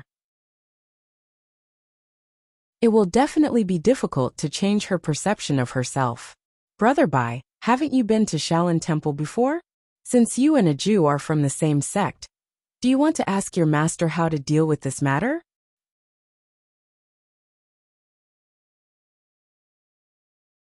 Chapter 1130. Bai Juan listened to Shaolin and the others' opinions, and felt that this was the only feasible option. There has never been a signal on the mountain, so it's very difficult to contact Master. Go back. Li Hailu bit the chicken wing in his mouth. Are you going to send little Aju away? Hearing that she was going to be sent away, little Baldy stopped chasing after her cat tail, and looked at Bai Juan with her big eyes. Don't talk nonsense. I won't send Aju away. Bai Juan let the child continue to play. His eating manners were obviously more gentlemanly. Moreover, you can't go back at all. What do you mean? Li Hailu looked at Bai Juan blankly and lowered his voice. Didn't little Aju say that she wants to go back to be an abbot in the future? Why can't she go back? Bai Juan glanced at little Baldy. Seeing that the child was focused on eating, he whispered to little Gangsterly. All those who are fated to leave the temple will get lost when they go to the mountain again. Unless they are led by the master himself or what? Li Hailu had never seen such a magical temple before. Bai Juan paused for a moment, his eyes deep. Or one of the Buddhas. Li Hailu felt that the world was a fantasy. Then little Baldy won't be able to go back. Bai Juan rubbed his fingers as if he was deep in thought. I always feel that Aju is different. What's different? Li Hailu still felt that his thoughts could not keep up with Master Bai's. Bai Juan narrowed his eyes. The temple has never accepted women. This is an unclean reflection of Buddhism. Master is not such a person who does not know his limits. Moreover, little Aju entered the temple too early. She is the only one who entered the temple from birth. So what do you mean? Li Hailu's brain capacity was obviously not enough. Bai Juan did not continue. He just looked at him coldly. With your IQ, you won't understand. Fuck. Li Hailu bit the chicken wing fiercely. Shaolin took a sip of Coke. Maybe there's a way to try. What way? School is about to start. Little Aju is 4 years old. Find a connection, and let her follow us to school first. You want a 4-year-old child to follow us to the 4th grade. Let her have more contact with girls. Aren't there many girls in our class? But she can still go to kindergarten, right? They are just a bunch of little brats in kindergarten. How could they teach her the difference between men and women? Moreover, little Aju is so smart. It shouldn't be a problem for her to go there for only 1 semester. That would require the approval of the family. At this time, Child Bai said, I agree. Little Gangsterly hesitated. Without Grandpa Bai's permission? Bai Juan wiped the corner of the child's mouth. I'm a jizz adopter. Grandpa is busy at the border, so there's no need for him to come over for this kind of thing. Shaolin, you still have to ask Andy Xiao for help with school matters. No problem. The Xiao family's maternal grandfather's side had been literary heroes for generations, and Auntie Xiao was the school's principal. She had been leading their class along the way. What's more, the primary school they went to was in the military, so it was different from the ordinary ones. It shouldn't be too difficult for a Jew to go in. Child Bai finally solved one of his worries. Little Baldy was still burying his head in eating the fries. After a while, he finished the fries and began to eat another bag of ketchup. Child Bai knew at a glance that the child hadn't eaten enough. He stood up and went to the window to ask for 2 more large fries for the child. Little Baldy was really happy this time. He stretched out his little claws and hugged Bai Juan's leg. His little face was pink as he said, "Little brother is still the best. Little gangster Lee only let me eat a little." Although Willy Buddha said that you should be grateful when others give you something, such a small amount of potato chips is really not enough for a Jew to eat. Little gangster Lee, who had been shot countless times, was speechless. However, the little girl was still very good to little gangster Lee. She was very grateful and gave half of the fries that Bai Juan gave her to her brothers. She even gave little gangster Lee an extra bag of ketchup. Little gangster Lee was so touched that he wanted to hug little Baldy and kiss her a few times. However, he was kicked aside by Bai Juan. Xiao Lin was in charge of taking photos. With a click of his phone, he saved little gangster Lee's photo in his photo album. Although the few of them had been bickering and their personalities were different, it could be seen that they had a good relationship. Many people were envious of having such a childhood. During lunch, Xiao Lin even took a group photo for everyone. In the photo, Xiao Lin was holding his finger, and another boy was hugging little gangster Lee's neck. The most eye-catching one was little Baldy, who was sitting in Bai Juan's arms. The cat's ears stood up, and it did not know that it was taking a photo. It had a piece of vegetable in its mouth, and looked at the camera adorably. As soon as this photo was posted on WeChat Moments, the grandparents in the courtyard began to like Xiao Lin. Only after going out alone, Lin Ziwen, who did not find Bai Juan and the others, fiercely threw her phone on the seat. She lay on the car and cried. She continued to cry until she returned home at night. Lin Ziwen's mother was also a child protector. When she saw her daughter crying, her heart ached. She first scolded the adjutant, then pulled Lin Ziwen to ask what was going on. Lin Ziwen hummed and wiped her tears. "It's all because of that little country bumpkin from the village. She thinks that she is a member of the Bai family after entering the Bai family. She pesters brother Bai Juan all day long and won't let go. Mom, I hate that little country bumpkin. I hate it to death. Everything she sees is strange. She has never seen the world at all. She only knows how to spend the Bai family's money." "You can't say that." Mother Lin glanced at her. "But since she's from the outside, she should follow some rules. This child is obviously uneducated. She doesn't know the difference between cloud and mud at all. When I see this child next time, I'll help you say a few words. A little country bumpkin from the mountain dares to embarrass my daughter." These words were exactly what Lin Ziwen wanted, and the girl immediately laughed. Don't underestimate a girl's jealousy, especially this kind of little girl who had been wrong since she was young. When she did things, she was not more restrained than the adults. Knowing that her mother would help her deal with that little country bumpkin, she was relieved. You only know about brother Bai Juan all day long." Mother Lin smiled and tapped Lin Ziwen's nose. "What? Brother Bai Juan is mine to begin with. What's going on with this inexplicable little country bumpkin? In my opinion, why don't you ask your father to make a trip to the Bai family and help you set up a betrothal with your brother Bai Juan?" "Mom!" Lin Ziwen stomped her feet. When Mother Lin said this, she actually had this plan. Although compared to the Bai family, the Lin family was a little weaker. But their family was not bad either. In addition, they were all on the same political front. Moreover, her daughter liked Bai Juan to begin with. Bai Juan's future was limitless. If the two families could become even closer, that would be the best.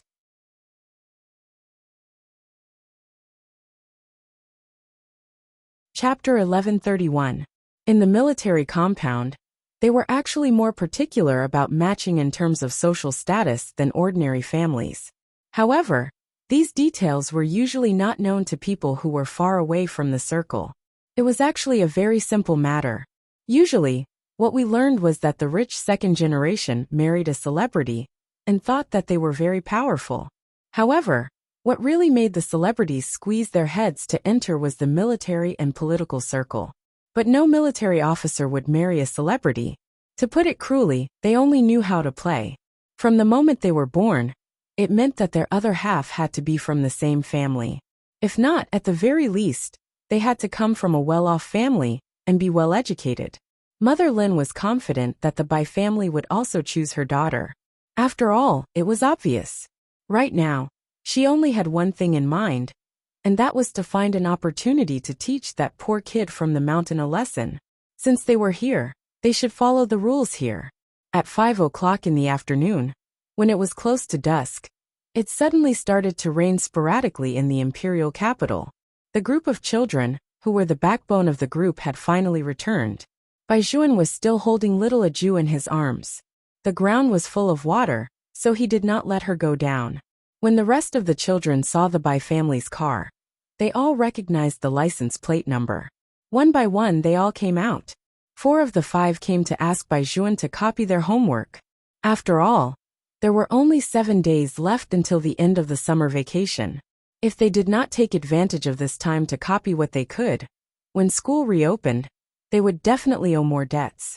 The most annoying thing was the diary that the teacher had given them. Oh my God, wasn't it making things difficult for a group of big boys to record their daily lives like girls? Could it be that they had to write in their diary every day? Ah, the weather is so good today. I stayed at home and played online games for the whole day. Or, today, I went to the east courtyard to fight with Brother Bai and the others. It was so cool. No matter what they wrote, the teacher would definitely let them call their parents. Therefore, the boys should not be allowed to write in their diary for summer homework. Wasn't this clearly asking them to lie to the teacher? If they did not want the teacher to criticize them, they could only write, "The weather is good today. I dream of the red chamber at home for the whole day."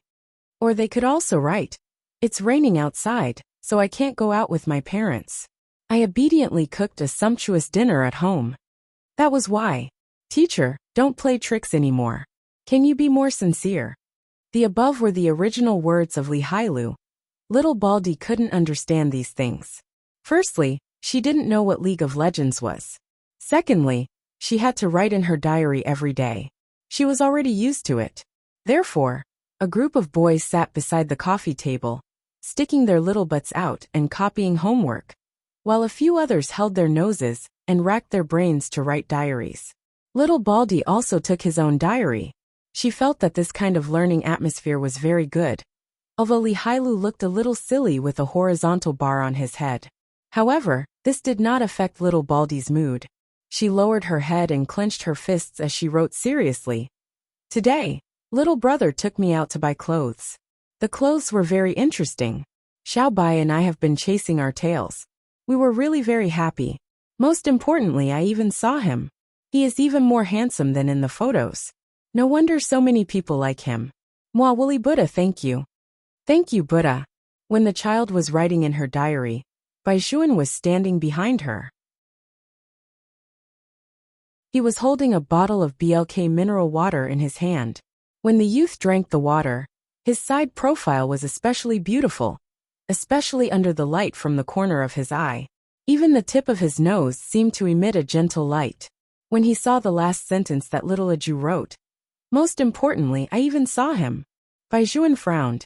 Although many people in their class liked that celebrity called Bailey Shangxia, he did not expect that Aju would also like this type of boy. "Little brother, I've finished writing in my diary." Little Baldy stood up and reached out to touch her stomach. "Shouldn't we eat?" Bai Juan smiled. Seeing that the tail behind her was still swaying, he bent down and fed her a mouthful of water. "Andy Wong is still doing it. We can eat in a while." "Yes." Little Baldy listened to Bai Juan the most. Seeing that he said so, she patrolled Li Hailu and the others with her little hands behind her back. In the end, she came to the conclusion that making this group of people do homework was more uncomfortable than making them eat durian. Little Baldy also noticed that Shaolin did not seem to need to write at all. He was standing in the living room and playing a game of killing fruits in front of the huge screen on the wall. Halfway through, Shaolin called and asked Little Baldy to kill it for him. Little Baldy also glanced at the side just now and cleverly learned how to play. As soon as she started, there were a few clattering sounds. When Shaolin came back, little Baldy just happened to do a small somersault backward. Her tail swept on the ground, and she landed perfectly. Shaolin was already dumbfounded. When he looked at the screen again, she actually broke the record. The record that he had been killing for an entire summer vacation was broken by a 4-year-old child just like that. No one who was born in the military compound admitted defeat. Shaolin narrowed his eyes and pulled up the shooting game. He played around first, so of course his results were good. After all, he was someone who had touched a real gun before. However, what he did not expect was that a Jew actually shot more accurately than him and used less time. She was simply beating him. A Jew, is this really your first time playing this game? I don't even know how to use this gun. I didn't press the first button just now. Otherwise, I would have fired all the shots. Shaolin was speechless. So the one you missed was the equipment you weren't familiar with? Shaolin turned his head and wanted to find Bai Juan for comfort. Your younger brother. Oh no, it's your younger sister. Is she really not a mechanical genius? You're too stupid. Bai Juan took the gun from his hand and then put on the game blindfold. With 3 bangs, each shot was a 10-ring crosshair. Moreover, it took very little time. Not only did he fire 10 shots in a row, but he also raised the difficulty level. Shaolin felt that it was a wrong decision to come to Bai Juan for comfort. This was simply a pair of siblings who tortured people to death without paying for their lives. After seeing Bai Juan's marksmanship, little Baldy ignited an unprecedented desire to fight. She wanted to compete with her little brother. However, Bai Juan would not compete with her no matter what. He took her to wash her hands and fed the child a large bowl of dumplings. The dumplings were stuffed with cabbage. There were fried dough sticks in it, so it tasted especially delicious. Little Baldy ate until her stomach was bulging. Just as she was about to hug her little brother to sleep, Bai Juan said to her, "We can't sleep together in the future."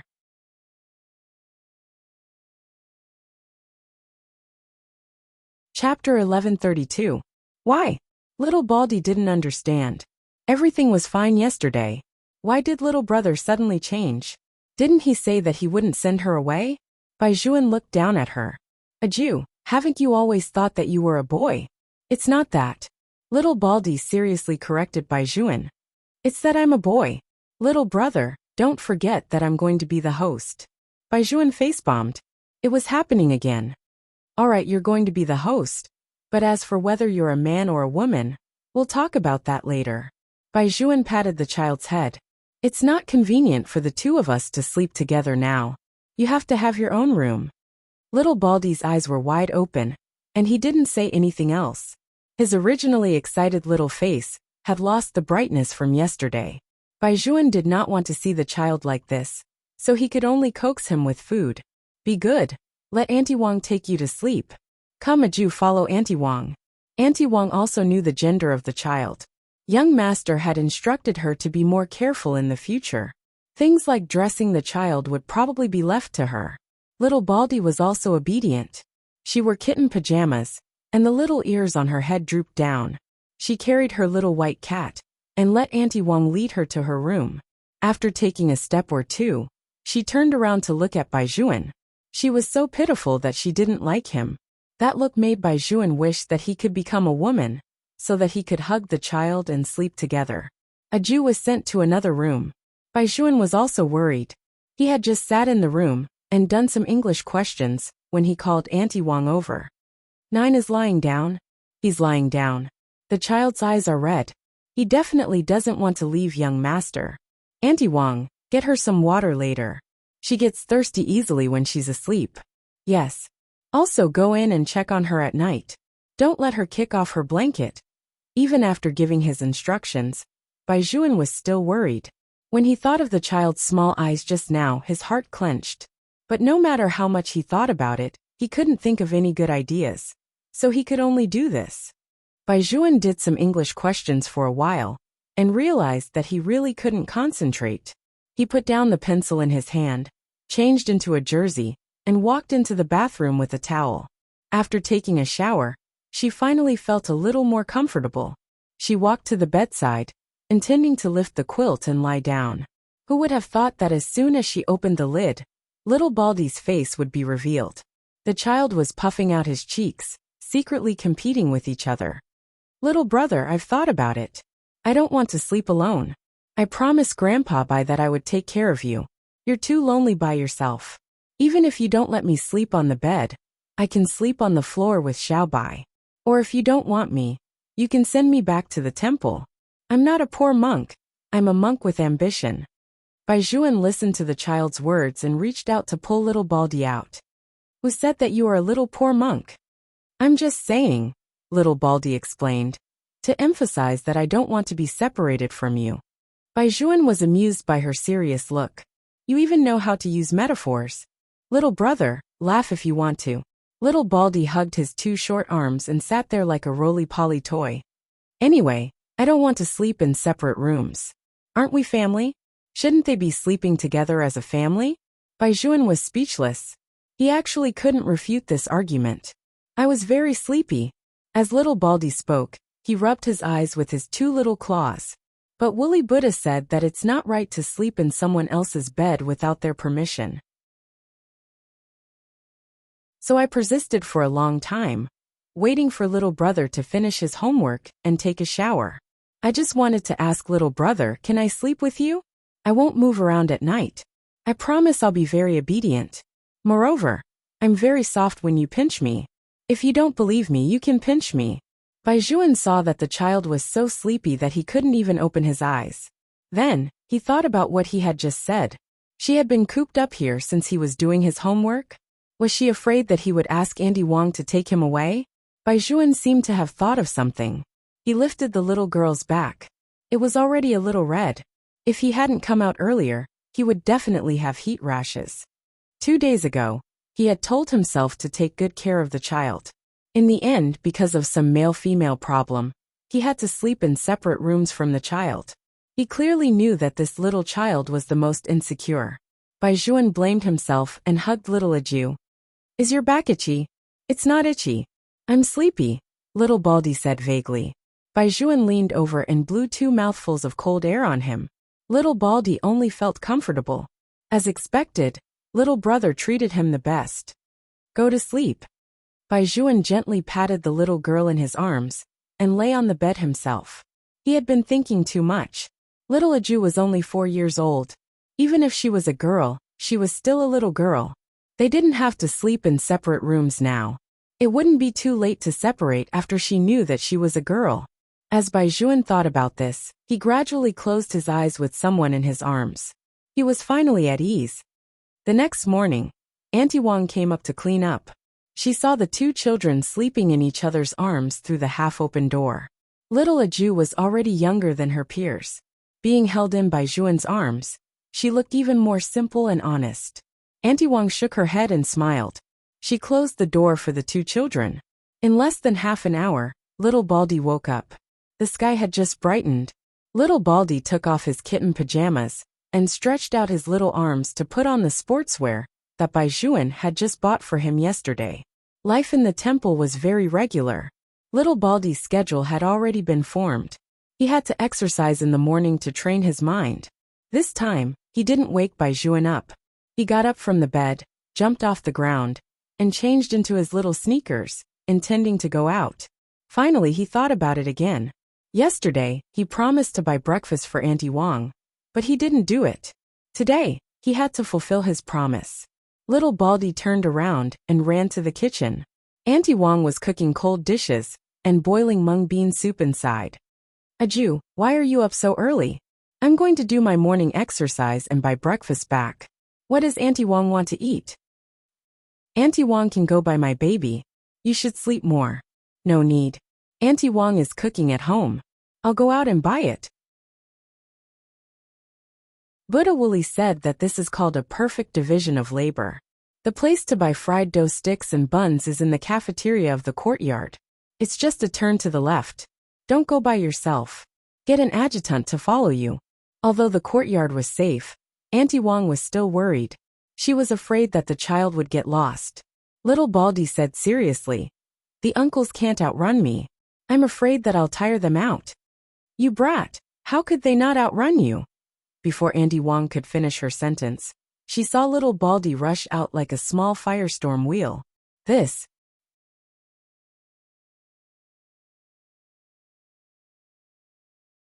Chapter 1133. The facilities in the courtyard were good to begin with. There were tall locust trees everywhere. And when the breeze swayed, indescribable small white petals would appear. Many chiefs liked to practice military boxing below. And there were also people who ran around it. All of them were wearing camouflage uniforms. When little Baldy saw that someone was running with her, she became more energetic and began to speed up. That day, little gangster Lee was also dragged to the training garden by his father. As soon as he arrived, he saw a small figure that was like a flaming wheel killing a group of soldiers in seconds. He rubbed his sleepy face and was a little dumbfounded. That was indeed little Jew. Little gangster Lee's father was also a little stunned. After looking at her, he looked at his son and felt even more annoyed. Look at her. Even a little kid runs faster than you. Little gangster Lee was very careless. She is the sister that Bai Shuan brought back from the mountain. Of course she runs fast. You both live together. How can you be so different from the Bai family's child? At this point little gangster Lee's father wanted to kick his son's butt again. Little gangster Lee snorted. That's up to you. This is completely a genetic problem. A genetic problem? I'll let you see what a genetic explosion is today. After a few laps, little Baldy was about to go buy breakfast when she saw little gangster Lee being chased by his father all over the courtyard. In the end, that person grabbed her arm and panted. Little Aju, you have to save your brother. My father is chasing me and doesn't even care about his high blood pressure. Don't you think this is like father and son killing each other? You must have made Uncle angry again, little Baldy said righteously. Otherwise, how could he be beaten? Little brother never gets beaten. Little gangster Lee was speechless. Fuck. Master Bai had never been a normal person since he was young. How could they compare? At this time, little gangster Lee's father also caught up. By the way, little gangster Lee's father had a wild appearance since he was young. He was tall like a bear. In addition, he had been in the army all year round. When some children saw him, their first reaction was fear. Therefore, when facing little Baldy, he deliberately softened his tone. Little Aju, right? Yesterday, you went out to play with Brother Lee. Did you have fun? Little Baldy answered seriously. Brother Lee treated us to fried with him. Fried potatoes? Li Bawang's father was confused. Little gangster Lee explained to his father. It's French fries. Little Aju loves to eat French fries. She only eats vegetarian food and doesn't eat meat. Uncle, I'm going to buy breakfast for little brother. Can you ask Brother Lee to take me? Little Baldy counted with his fingers. The money I brought is neither too much nor too little. I can treat Uncle Lee to a cup of soy milk and a youtiao.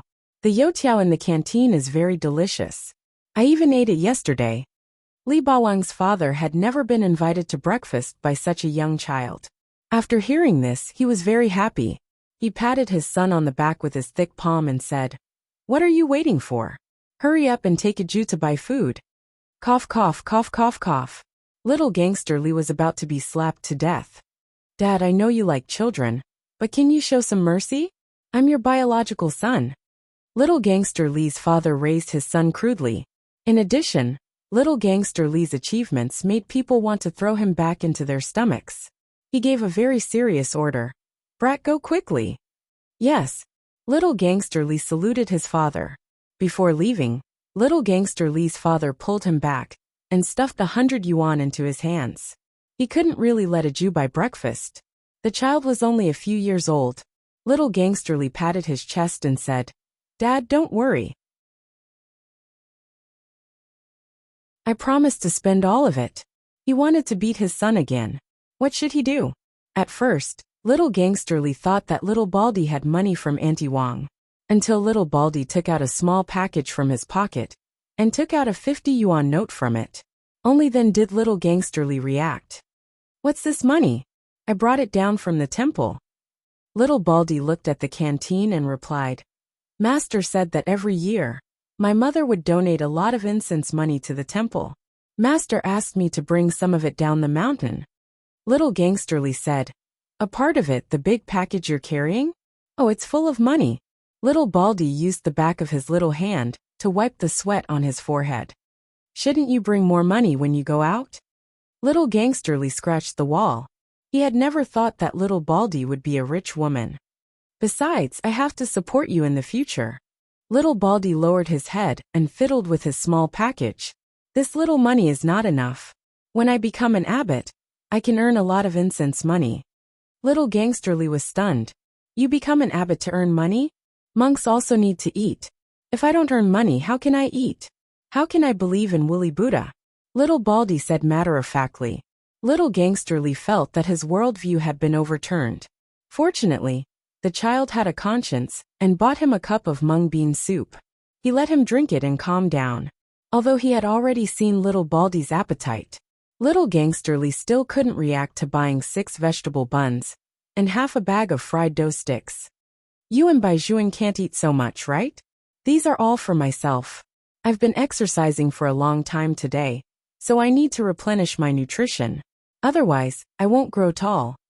Little Baldy said very seriously. Little brother doesn't like to eat fried dough sticks.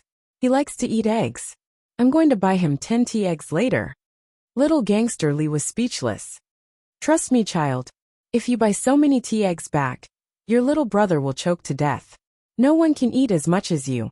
Little Baldy didn't care about Little Gangsterly's pitiful Lin Dayu's gaze. She was busy buying everyone their favorite food. Although Little Baldy looked very stupid, he still knew the basic principles. If someone bought something for him, he had to return the favor. Even if the little brother liked to support him, he couldn't always eat and drink for free in the Bai family. He had to do a lot of things. Little Baldy's thoughts were so straightforward. Li Hailu followed her from one place to the next. He was already exhausted. Little Baldy, on the other hand, was full of energy as he carried a lot of things. When he saw that Little Gangsterly couldn't walk anymore, he even emptied a chubby little hand and directly dragged him away. Yes, she thought of the days when she dragged her martial nephews on the mountain. It was very happy. Little Gangsterly, who was being dragged, struggled to get up. Little Aju, I can walk on my own. I can walk on my own. Believe me. It was embarrassing enough to let a child, who was so much younger than him, carry breakfast. If he was dragged back by Little Aju, his father would definitely kick him to death when he saw him. The 2 children were talking happily, but at this moment, a mocking voice sounded from behind them.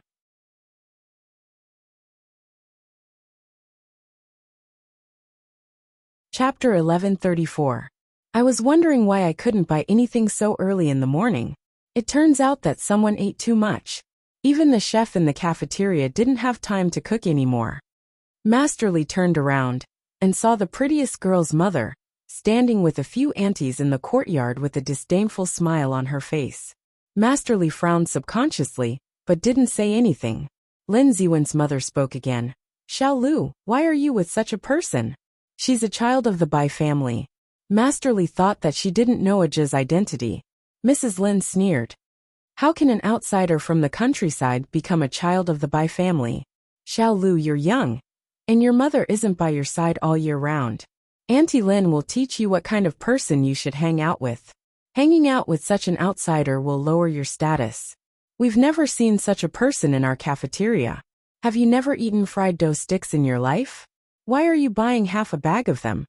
At first, when Little Baldy heard what the other party said, she thought that she had bought all the food and caused the other party to not have breakfast.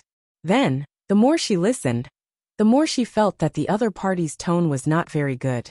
Although Little Baldy was young, she still had a sense of right and wrong. In addition, there were still many fried dough sticks at Uncle Lin's place. This female benefactor didn't buy them, but instead complained that she bought too much. According to what Buddha said, this was not reasonable at all. However, the other party had no intention of stopping. Xiao Lu, it's obvious that this child has no manners. Which parent would let their child eat so much? Mrs. Lin glanced at Little Baldy contemptuously. Unless it's those poor people from the countryside. I spent money to buy the fried dough sticks. It's my business how much I eat. What does it have to do with this female benefactor? Little Baldy was unhappy. She hated it when people said that she had no manners. Although her mother was not by her side, she would teach her a lot of things every time she wrote a letter. Her brothers would also send her a lot of things. She didn't steal or rob, so how could she have no manners? Her mother had told her that the things she bought within reason were hers. No one else had the right to talk nonsense. When Mrs. Lin heard that the little girl dared to talk back to her, she was instantly angry and laughed. Look, this child really has no manners at all. The adults are lecturing them. How can a child interrupt? You're obviously talking about me. Why can't I interrupt? Little Baldy narrowed his eyes and looked at her. I'm a person with a good upbringing. On the contrary, this benefactress, it's not up to you to criticize how much I eat when I buy something. Even if I'm from the countryside, I'm not eating your food. Mrs. Lin snorted. You're indeed not eating my family's food. You're eating the Bai family's food. How can a child be so shameless?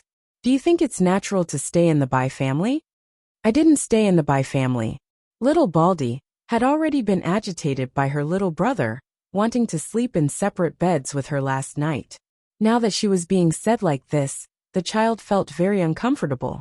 She clenched her little hands tightly. She really wanted to beat someone up. However, Master had told him to control his temper after leaving the mountain. When he wanted to beat someone up, he had to recite Amitabha 3 times in his mind. Even her little brother didn't like her fighting. You didn't stay in the Bai family? All right, kid. I don't have time to talk to you about this. Mrs. Lin was very indifferent. In the future, when you buy so many things in the cafeteria, do you think you're feeding pigs? Even pigs can't eat as much as you. The aunties chuckled softly. Little Baldy had never experienced such things. She had been sent to the mountain since she was young. Her master, senior brothers, and martial nephews all felt very sorry for the child. No one would mock little Baldy like this. The disdain in her words was blatantly hurtful. Little Gangster Lee was also a naughty child. In addition, he was loyal to his friends. He turned his body sideways and stood in front of little Baldy. Auntie Lin, you're the one who's shameless to bully a child like this. My father said that a hero doesn't care about his background. It's despicable to bully a child like this. You little rabbit. No wonder your father beats you every day. Mrs. Lin snorted coldly in anger. You're really the kind of person you play with. You'll be a good-for-nothing for the rest of your life. Little Baldy felt that it was useless no matter how much she chanted Amitabha. She took a step forward with her short legs, and her eyes were as bright as a little wolf's. Mrs. Lin panicked under the gaze of the child in front of her. She raised her hand and pushed away the soy milk in her hand. Little Baldy had a lot of things hanging on her body. With Mrs. Lin's brute force, her small sportswear was spilled all over her body. However, she still did not take a step back. She just looked at Mrs. Lin and said, "Apologize." Mrs. Lin's skirt was stained with soy milk. She was extremely disgusted. You still dare to ask me to apologize? Do you think you're really a member of the Bai family just because you're here? I'll teach you a lesson today, and let you know where you are. Where's the adjutant? Get her out of here. When little Gangster Lee saw this situation, he was afraid that he could not protect little Aju. They were all adults, and his father was not here. Not everyone dared to provoke the Lin family in the military compound. If Bai Juan found out that his precious sister was bullied under his watch, he would definitely pull off his pants in the future. Little Gangster Lee did not even think about it. He directly threw the things on Mrs. Lin, turned around, and ran towards the Bai family. Madame Lin's millet porridge was thrown at her head. She was so angry that her face turned green. This little brat. I'm going crazy. I'm really going crazy. When little Baldy saw that little Gangster Lee had started to throw things, she thought that the battle had started. However, she did not like to waste food. First, she lowered her head and put down the tea egg that little brother liked the most. Then, her sharp eyes swept over the 2 adjutants who came in. The people from the Lin family were always unreasonable, especially the people who followed Mrs. Lin. They stretched out their hands towards little Baldy. Little Baldy's eyes darkened as she pinched the forearm of one of the adjutants. It was different from when she usually sparred with others. This time, she really used all her strength. Mrs. Lin saw that the child still wanted to resist. Is this child going to heaven or something? Throw her away. Let's see who dares to touch her. There was a bang. The door of the cafeteria was kicked fiercely. Bai Juan, who was wearing a coat, walked in from outside. His face no longer had the usual smile of a young master. It was said that Bai Juan was the calmest child in the compound. When he saw the elders, he could not find any mistakes at all. Even his usual actions were according to a template. But today, without saying anything, he went up and gave that adjutant a slap. Is there no one else in the Bai family?